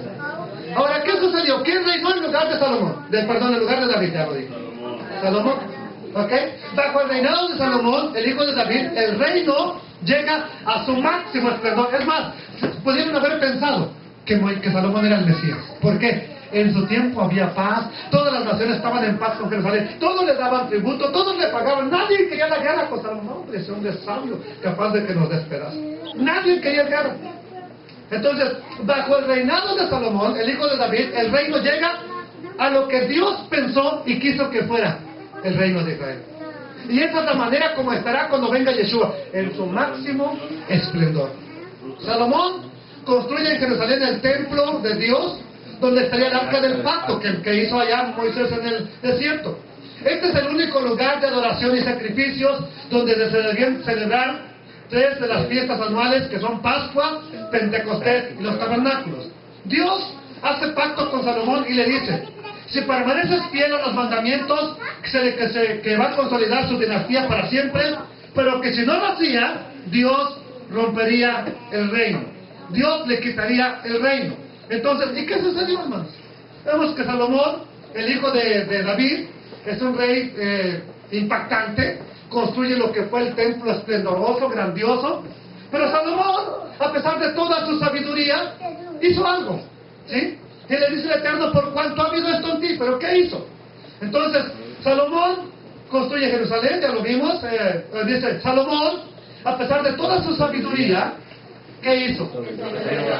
Y se casó, que llevaban sus dioses a la tierra prometida, llevaron sus ídolos y llevaron también sus altares a la tierra de Israel. Incluso el mismo Salomón, haciendo caso a sus esposas, sacrifica ofrendas a estos dioses.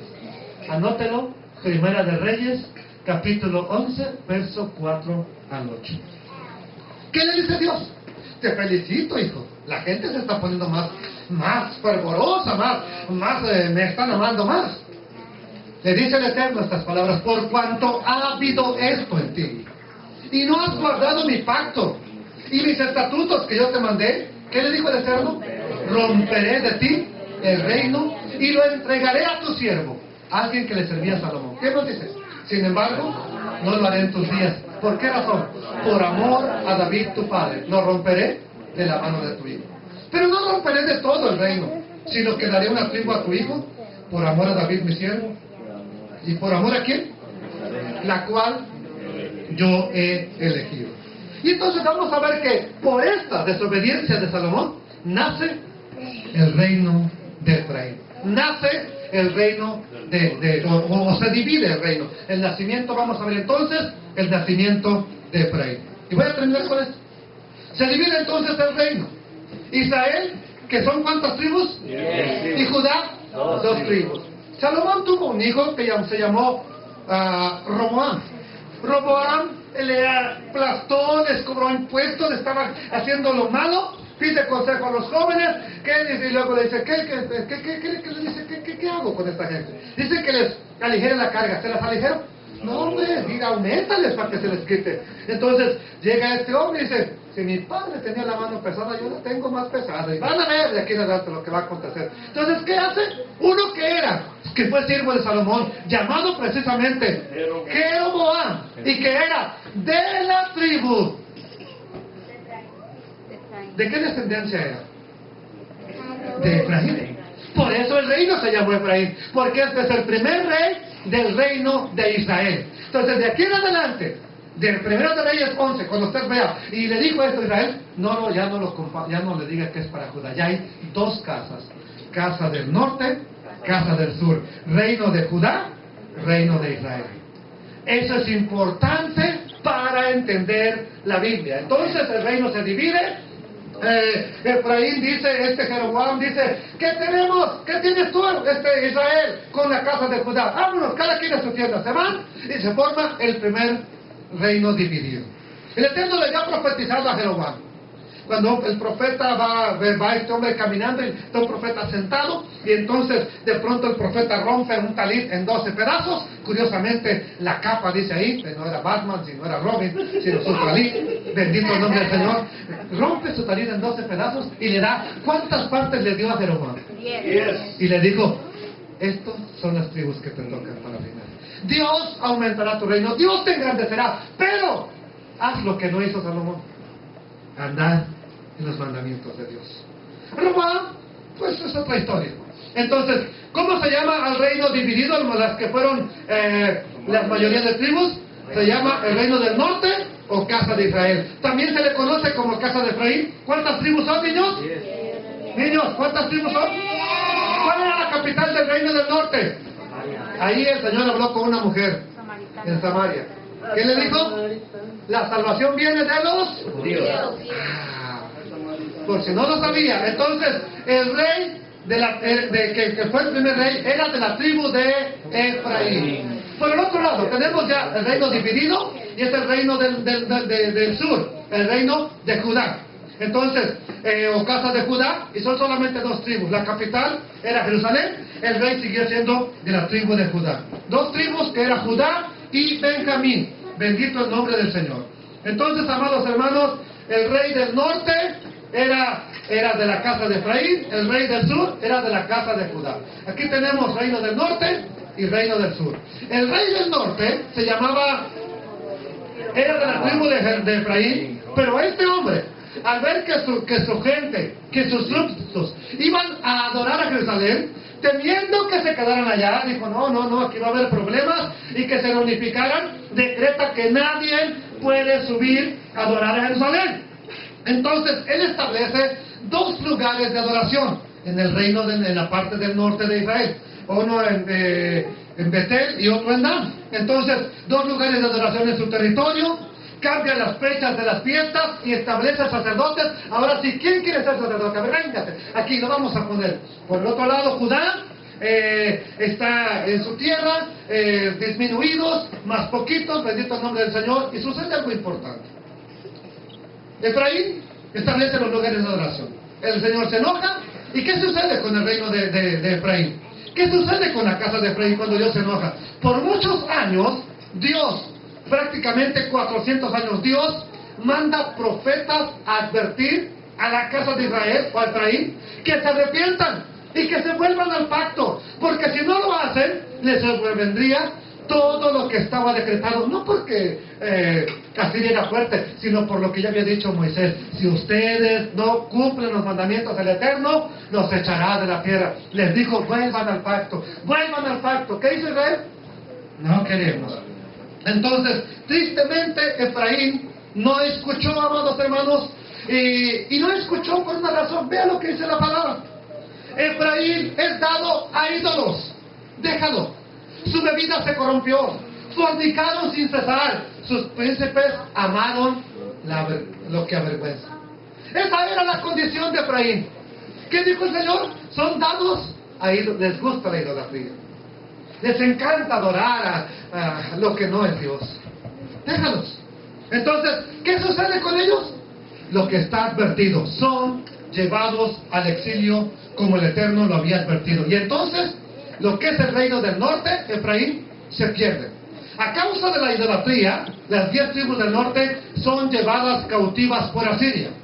Se mezclan con los gentiles, pierden. ¿Qué cosa? Identidad. ¿Perdieron qué cosa? Identidad. Se dispersaron, fueron dispersados entre las naciones. A estos que se gentilizaron, se les llama las tribus perdidas de la casa de Israel. Ahora entienden a qué vino Yeshua.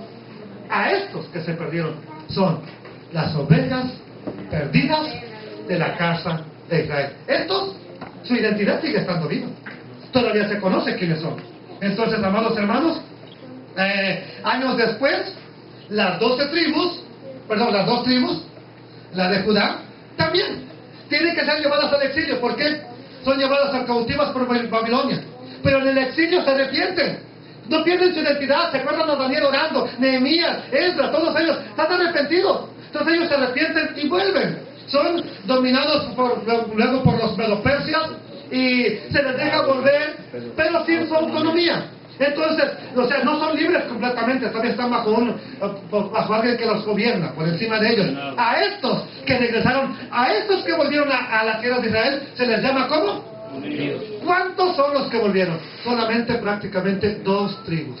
Estos son los que son los judíos, y es lo que hoy la gente dice que son Israel. No, esos son judíos. Y si nosotros decimos que somos judíos mesiánicos, bueno, es porque creemos en un Jesús. Nuestro Señor Yeshua era judío, ¿sí o no es cierto? Y era el Mesías. Entonces, por eso, si somos seguidores del Mesías y Él es judío, pues somos judíos mesiánicos.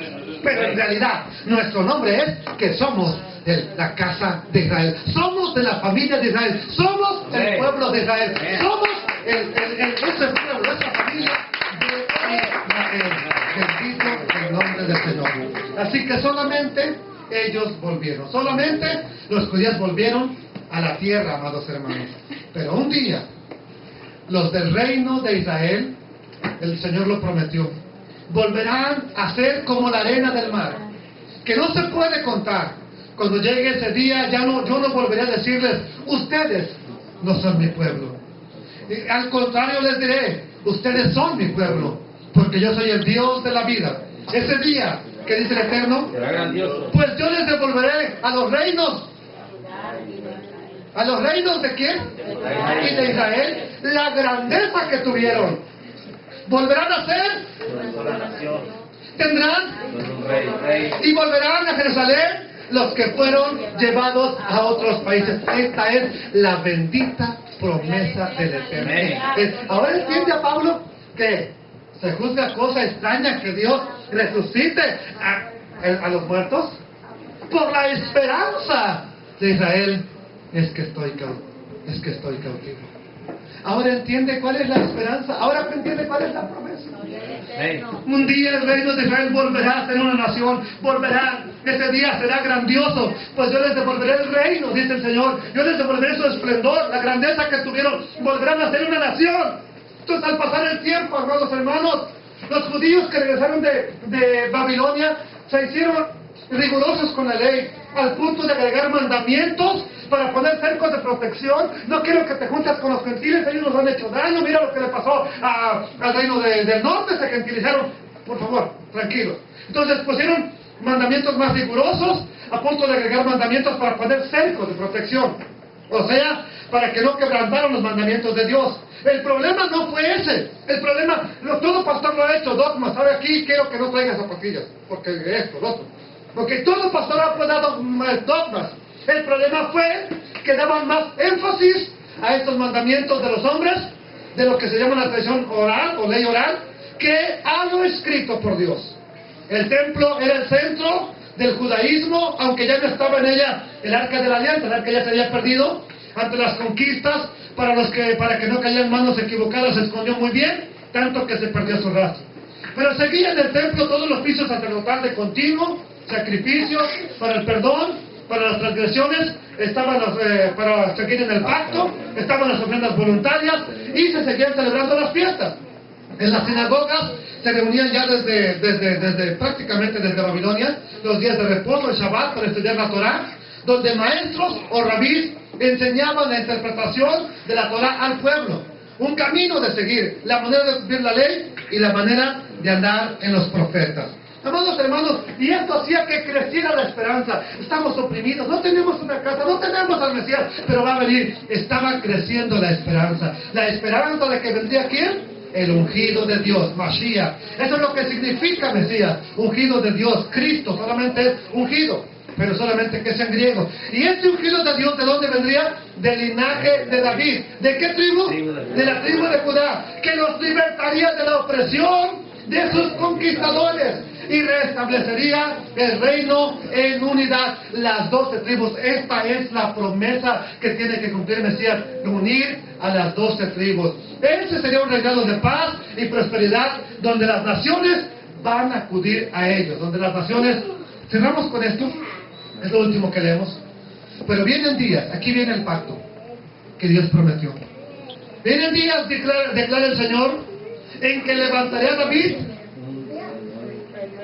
un renuevo justo, y él reinará y actuará y practicará el derecho y la justicia en la tierra. En sus días, ¿qué dice? Judá será salvado. Israel, note, Judá, ¿y quién más? Judá será salvada e Israel morará seguro. Y este es un nombre por el cual será llamado el Señor justicia nuestra. Por tanto, vean la promesa. Vienen días, declara el Señor, cuando no dirán más, vive el Señor que hizo subir a los israelitas de la tierra de Egipto. sino que se dirá, vive el Señor que hizo subir y trajo. ¿A quién? ¿Y trajo? ¿A quién? Los descendientes de la casa ¿De quién? A los descendientes. Ahora entiende por qué los judíos no quieren creer que Él sea Mashiach, porque la promesa que tiene que cumplir es, y trajo a los descendientes de la casa de Israel. Ahora un judío, no, Jeremías, sabe quién es la casa de Israel. Él no está adivinando quiénes serán. Él sabe que son los que se llevaron cautivos a Asiria. Y este Mashiach, este ungido, trajo los descendientes de las casas de Israel, de las tierras del norte, de las tierras del norte. ¿Dónde fueron llevados? ¿Por quién fueron llevados? Siria. Por Asiria, el reino del norte. Y los traerán de las tierras del norte y de todas las tierras a donde los había echado. Entonces habitarán en su propio suelo. En esta profecía se resume prácticamente todo lo que los profetas son, todo lo que los profetas esperaban, todo lo que los discípulos querían ver, todo lo que Pablo era su anhelo en esta profecía. Vienen días, declara el Señor, en que levantaré a David. Ya el reino está dividido. Ya el reino prácticamente está perdido. Ya Jerusalén, Judá, está a punto ya de ser llevado cautivo. Es más, fue llevado cautivo en el tiempo de Jeremías. Entonces dice, vienen días, dice el Eterno, en que levantaré a David, un renuevo justo. Y él reinará como rey. Actuará sabiamente. Practicará el derecho y la justicia en la tierra. Y en sus días, Judá, el reino que quedaba. ¿Y qué nos dice? Será salvada. En Israel, el que ya había desaparecido, el que ya se había gentilizado, morará seguro. ¿En cuáles días? En los días del Mesías, en los días del renuevo justo, en los días del que va a levantar el Eterno. Entonces, dice, y este es su nombre por el cual será llamado Yod-Hei Vav-Hei, justicia nuestra. Por tanto, vienen días. Esa es la profecía que anhelo mirar, de verdad. Por eso esa foto que tengo ahí, cruzando el mar ahora en carro, es como la edité, tremendo, bendito sea el Eterno. Por tanto, vienen días, declara el Señor, cuando no dirán más, vive el Señor que hizo subir a los israelitas de la tierra de Egipto. ¿Verdad que eso todavía no sucede? Ya se visto el primer éxodo, sí. Pero se va a decir ahora, vive el Señor que hizo subir y trajo a los descendientes. ¿A quién está hablando aquí? ¿Quiénes son estos que va a traer? La casa de Israel. ¿Pero quiénes son? ¿Quiénes son? 10 tribus que Las están 10 tribus perdidas. Prácticamente nosotros podríamos ser incluidos ahí, bendito sea el Eterno, que nos va a traer ¿de dónde? Si usted lee la historia, ¿quiénes se llevaron a Israel? Un reino que venía del norte, Asiria, que estaba en el norte. Entonces dice, nos va a traer de la tierra del norte y de todas las tierras a donde los había echado. Entonces habitarán en su propio suelo. ¿Todas las tierras se incluirán? ¿Colombia? ¿Cuba? Sí, ¿Texas? sí, ¿México? sí. ¿Chihuahua? Amén. ¿Durango? Amén. ¿Tabasco? Amén. ¿Todas las tierras se incluirá eso? Amados hermanos, entonces es bien importante entender nosotros esto, bendito sea Adonai, porque aquí se está diciendo que vendría el ungido de Dios del linaje de David y que Él haría posible que esto sucediera, que hubiera paz, que hubiera seguridad y que entonces iban a regresar la casa de Israel a su tierra. Por eso Judá no cree que Yeshua sea Mashiach, que sea el Mesías, porque no trajo, porque aparentemente no regresó a la casa de Israel, a su tierra. Entonces, esa es la promesa, esa es la esperanza mía, por lo menos mía, pero esa es la promesa que estamos esperando, amados hermanos. Entonces, y cuando se está esperando esa promesa, el Eterno, la promesa de que esta es la promesa de que ya vienen esos días, es lo que mis ojos anhelan ver, es lo que yo quiero mirar, bendito sea el nombre de Adonai. Pero entonces el Eterno declara que vendrá ese rey justo, que vendrá ese rey que gobernará sobre todo el mundo, ese rey que es judío, que es del pueblo de Israel, que reunirá casa de Israel, casa de Judá, que va a gobernar. Ese es ese rey. Y entonces ese rey dice la Escritura que cuando el ángel le habla a Miriam le dice: ¿y llamarás su nombre? ¿Por qué Yeshua? Porque él salvará ¿a quién? A su pueblo de sus pecados. Esto es bien importante. Pregunta: ¿quién de ustedes ha analizado ese texto así? Que diga: yo lo he analizado, yo lo he estudiado, yo he visto, yo sé de qué se trata. Curiosamente, yo lo estudio por el nombre, si Yeshua, le quita Yeshua y le pone salvación, por eso. Ok. Es algo bien bonito. Ok, perfecto. Me importa esta parte. Aquí ya es para meterme calambres. Ah, caray. ¿Y si yo no soy de ninguna de las 12 tribus, entonces? Él no dice que vino a salvar a los gentiles, ¿o sí? Entonces, es para que tú digas: ah, caray, ¿y dónde queda? Entonces, no que yo era el escogido, no que yo era el elegido. Aquí es donde empezamos a patinar. ¿Había usted notado eso? A ver, entonces. Yo no sé por qué en estos días me quedé meditando y yo dije: ¿y cómo yo sé si en verdad soy parte de la descendencia de Abraham? Entonces, ¿y qué? Si yo no fuera de esa descendencia, ¿qué? Si no soy de ninguna de las 12 tribus, ¿qué pasa conmigo entonces? Bueno, no se preocupe, al final de esta conferencia usted sabrá qué pasará con usted.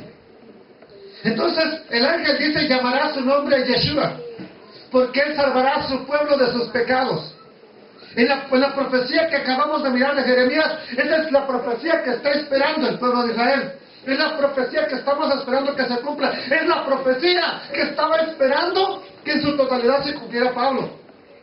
Por eso lo tomaban de loco, por eso él andaba enseñando, por eso él andaba con los famosos gentiles. Gentiles, que un término que también no se ha entendido. Entonces, estando bajo el dominio del Imperio Romano, aparece un nombre del linaje de David, de la tribu de Judá, amados hermanos, y ese es el cumplimiento de la profecía: levantaré un renuevo justo de la casa. A David le nacerá un renuevo justo. Él va a gobernar. Claro que la primera vez vino como un siervo, pero cuando viene por segunda vez, él regresa como el Rey de Reyes, como el Señor de Señores. Bendito sea el nombre de Dios. Y un día de Shabbat, estando él en la sinagoga, ¿sí?, hizo esto. Tomó un rollo, el rollo de la Torah, tenía su talit y empezó a leer: el Espíritu del Señor está sobre mí, porque Adonai me ha ungido, me ha enviado a dar buenas noticias de salvación a los pobres, a aliviar a los afligidos, a anunciar libertad a los cautivos y a los presos, apertura de cárcel, y anunciar el año nuevo favorable del Señor. Y el día en que nuestro Dios nos vengará de nuestros enemigos y a consolar a todos los enlutados, a ordenar que los afligidos de Sion se les dé gloria en lugar de ceniza. Solamente que Yeshua no leyó la segunda parte. Yeshua solamente leyó la primera parte. Y cuando él termina de leer el libro, el rollo del libro de Isaías, lo enrolla y les dice: hoy se ha cumplido delante de ustedes esta profecía que les he leído. Hoy se está cumpliendo. Ahora, ¿usted cree que la sinagoga donde él estaba enseñando no entendió? Si usted le dice a 50,000 cristianos: hoy se cumplió esta profecía. Oh, sí, un día va a venir Jesús. Amados hermanos, estas son las expresiones que revela Yeshua. Él dice: he venido a cumplir esto. Entonces él no viene como parte de otra religión. Él no viene como siendo parte de otra familia. Él no viene siendo parte de un nuevo grupo que va a formar. Él viene siendo parte de las profecías dadas a nuestros padres. Él viene prácticamente a continuar caminando en el mismo camino. Él no viene a buscar otro camino. Él no viene a hacer otro camino. Así que olvídese que Jesús era cristiano. Hoy sáquelo de su mente. Él no lo era, no lo fue, y si lo es, nunca lo supo. Él nunca supo que era cristiano.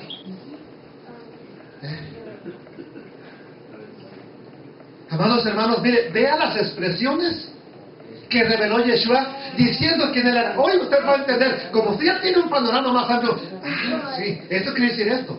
Pero cuando nosotros leíamos o cuando nos predicaban de esas famosas frases de Jesús, por ejemplo, dejó a la oveja y se fue a buscar la perdida. Dejó en el redil, las que estaban a salvo, y se fue a buscar la perdida. Se fue a buscar los gentiles. ¿Qué dijo que venía a hacer él? ¿Qué dijo el ángel que venía a hacer? Quiero que alguien me diga, ¿qué dijo el ángel que venía a hacer Yeshua? A su pueblo de sus pecados. ¿Qué dijo Yeshua que él venía a hacer? Entonces, vea cómo estas frases que dice él son muy poco entendidas. A veces nadie las ha entendido. Es lo que él dijo, se acaba de cumplir. Vea las frases que dijo Jesús mismo con sus labios. Él mismo de su boca lo habló. Que dijo, yo soy.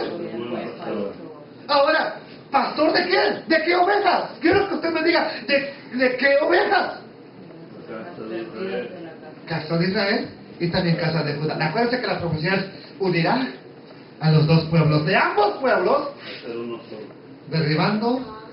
Ahora vamos conectando lo que Pablo predicaba. Pablo no estaba hablando de un nuevo sistema, de un nuevo testamento, de una nueva religión, de un nuevo programa, de un nuevo rollo. Él está hablando siempre de lo mismo, porque es parte de la familia de Dios. Yo soy el buen pastor. No he sido enviado sino a las ovejas perdidas. Judá no estaba perdido. Estaba prácticamente, ¿qué le dice el Eterno en la parábola del hijo pródigo? Tú siempre has estado conmigo, hijo. Tú siempre has estado aquí. Amados hermanos, otra palabra, otra frase popular de Jesús. Porque el Hijo del Hombre ha venido para salvar. ¿Quién se había perdido? ¿Quién un día era salvo y se había perdido? Ahora ya entiende. Ahora conecta esas famosas frases de Jesús tan repetidas, tan predicadas, que han dado un resultado, está bien, yo no lo niego, pero la implicación profética es mucho más que predicarle un buen mensaje a la gente para que levante su mano y acepte a Cristo. Una frase más. Bien importante. Si alguien está aquí y no escucha la voz de Dios, no es de esta iglesia. No, es que Dios no, Jesús no dijo eso. ¿Qué dijo él? Mis ovejas, y yo las conozco y me siguen. Ahora, dígame, ¿cuál es la iglesia de Jesús?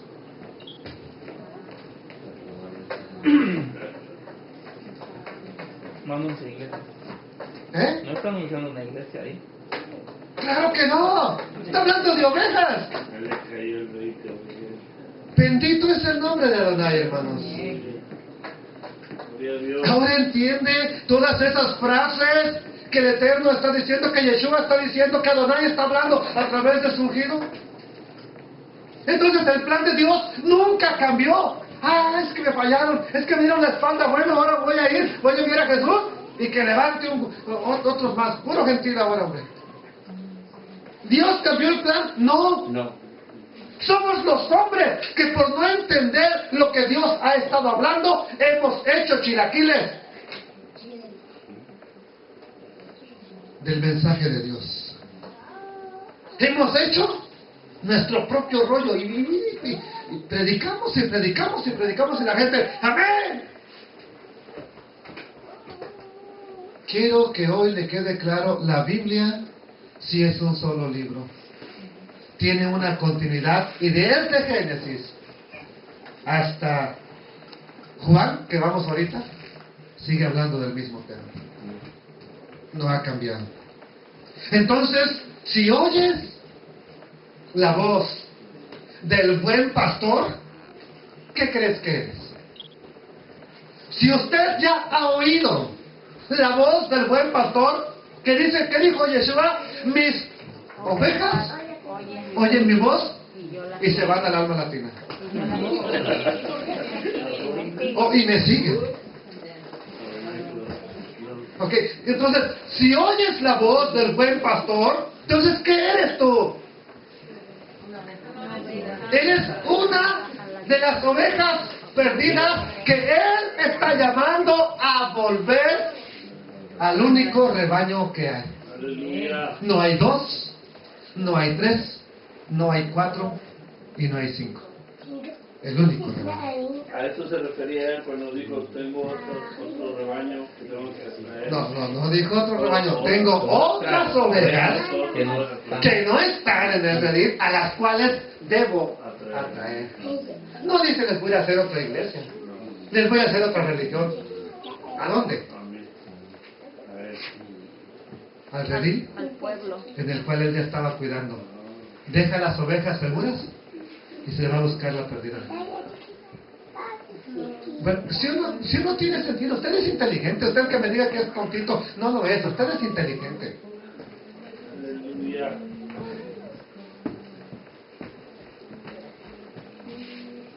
Si tú eres una oveja de Yeshua, Él te está llamando a volver. ¿Cuándo? Hoy. No lo esperes más. Hoy es el día de salvación.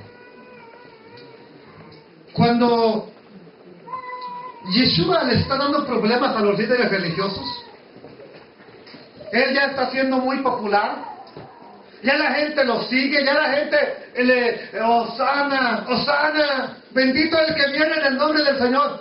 Hay una reunión y entonces Caifás, uno de ellos, que era sumo sacerdote aquel año, les dijo, está la reunión ahí de líderes religiosos, ¿y qué les dice Caifás?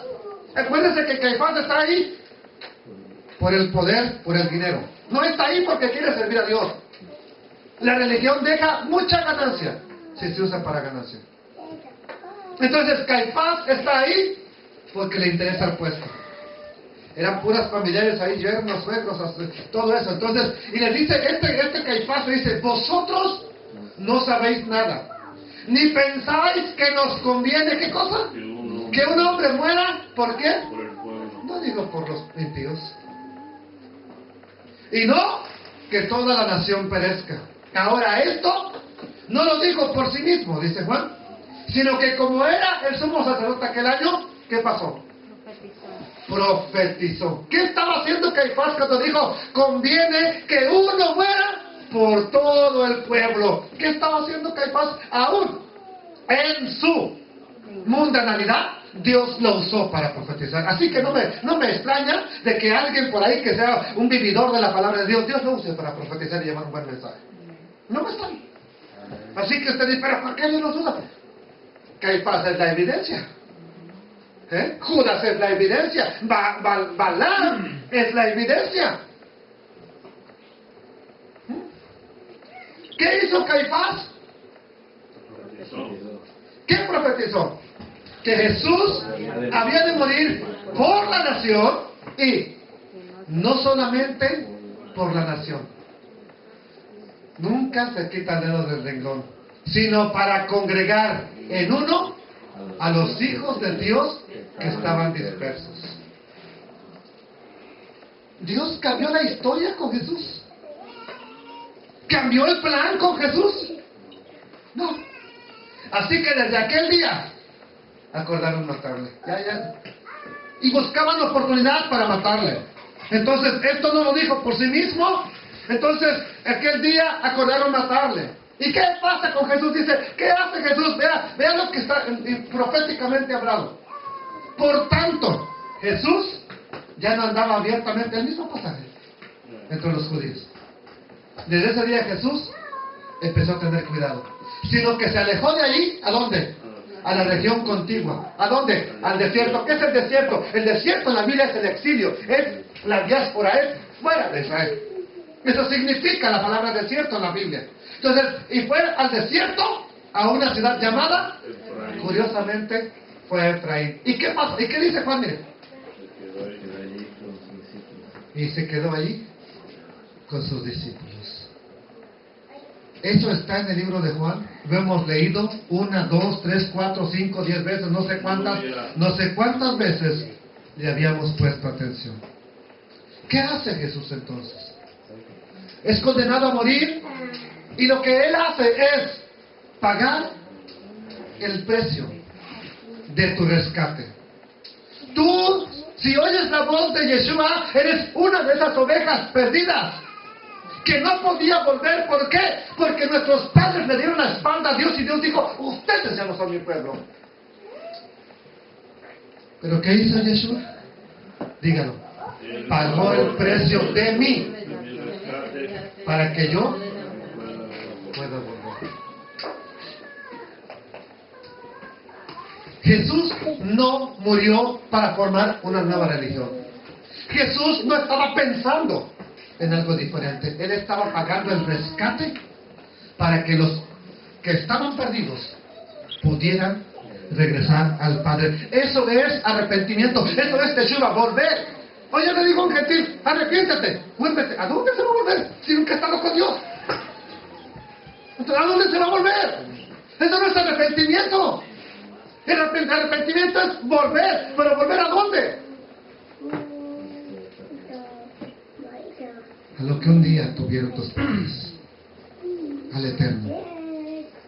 Mire que qué tremendo. Yeshua pagó el precio de tu rescate para que tú pudieras volver. Mire, hoy va a entender algo dramático. El Mesías es el Cordero del Sacrificio, Pesaj, que no cometió pecado, panes sin levadura, que venía a poner su vida como pago por los pecados de su pueblo. Él salvará a su pueblo de sus pecados, para lavarlos y volverlos a traer ya limpios a la presencia del Padre. Los limpiaré con sangre, los limpiaré con agua, derramaré agua limpia sobre vosotros y los limpiaré. Está profetizado. Incluso sus discípulos, cuando vieron que moría, se decepcionaron, pensando que se habían equivocado al creer en Él como el Mesías. Nosotros pensábamos que Él era el que había de redimir a Israel, pero ahora son ya 3 días que esto ha acontecido. Caldos de corazón para creer. Y comenzó desde Moisés y pues por los profetas, diciéndole todo lo que era necesario que el Cristo padeciera. Cuando partió el pan y dio gracias, entonces lo reconocieron, le fueron abiertos sus ojos, lo reconocieron, pero Él les había desaparecido. Con razón ardía nuestro corazón cuando Él hablaba esas palabras. Sus mismos discípulos se habían quedado decepcionados, pensando que se habían equivocado al creer en Él como Mesías. Pero cuando resucitó al 3er día, Bikurim, fiesta de las primicias, se presentó como primicia al Padre, primicia de los que despertaron, primicia de los que durmieron pero se han levantado, volvieron a creer en Él, sus discípulos. Y cuando Yeshua, Jesús, sube al cielo, sus discípulos extrañados le preguntaron algo bien importante. ¿Se acuerda alguien qué mandaron a poner en el madero?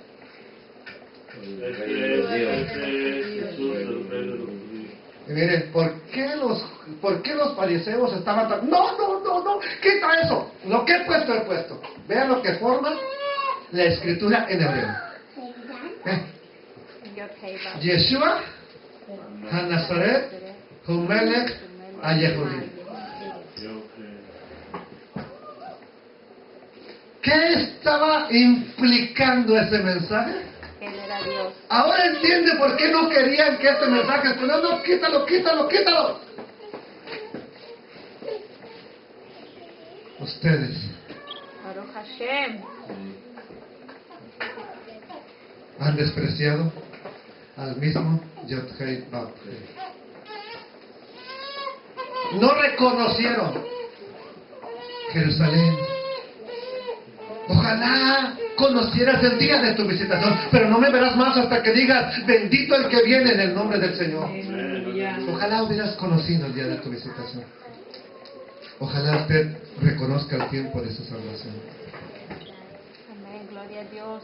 Cuando Yeshua resucita, sus discípulos extrañados le preguntan, Señor,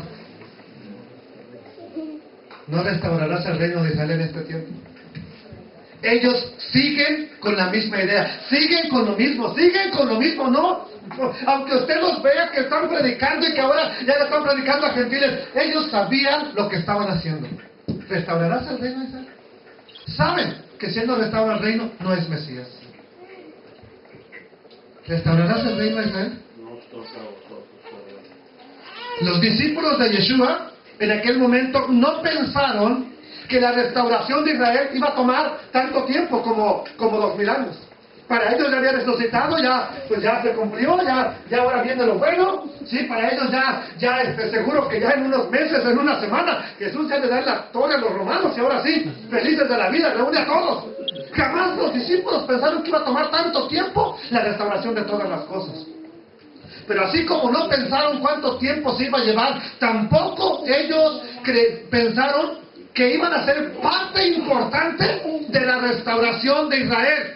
Entonces, tal vez tú te preguntas, ¿y cómo? ¿Cómo ellos son parte? ¿Cómo fueron parte importante de la restauración de Israel? Bueno, recordemos el llamado que les hace Yeshua a sus discípulos. ¿A qué les dijo que los iba a enviar? ¿A ser pescadores de qué? Los haré pescadores de hombres. Señor, ¿no restaurarás el reino de Israel en este tiempo? No les toca a vosotros saber lo que el Padre ha puesto en su sola potestad. ¿Ok? Entonces, Yeshua dice, los haré pescadores de hombres. Y esa es la misión que ha estado enviando a sus discípulos. Los ha enviado a sus discípulos a una cosa. Cada vez que ves a Pablo predicando, cada vez que ves a Pablo escribiendo, cada vez que se ves a Pedro, entonces ellos están simplemente haciendo o cumpliendo el mandato de Yeshua, irte a predicar a ti, que el mensaje te llegara un día a ti, que el mensaje llegue un día a todo el mundo. ¿Y eso por qué razón? Porque Él ha enviado a sus discípulos a pescar. ¿A quiénes? La pregunta es, ¿a quiénes? Si Él venía a salvar a su pueblo, ¿a quiénes entonces envió a pescar? A los esparcidos. ¿Perdón, hermana? A los que están esparcidos. A los que están esparcidos en Mount Pleasant, en Pittsburgh, Winfield, Texas, Estados Unidos, México y cualquier parte del mundo. La esperanza no se ha perdido. Estamos esperando que esto acontezca. Amén. Bendito el nombre del Señor. Gracias, eterno.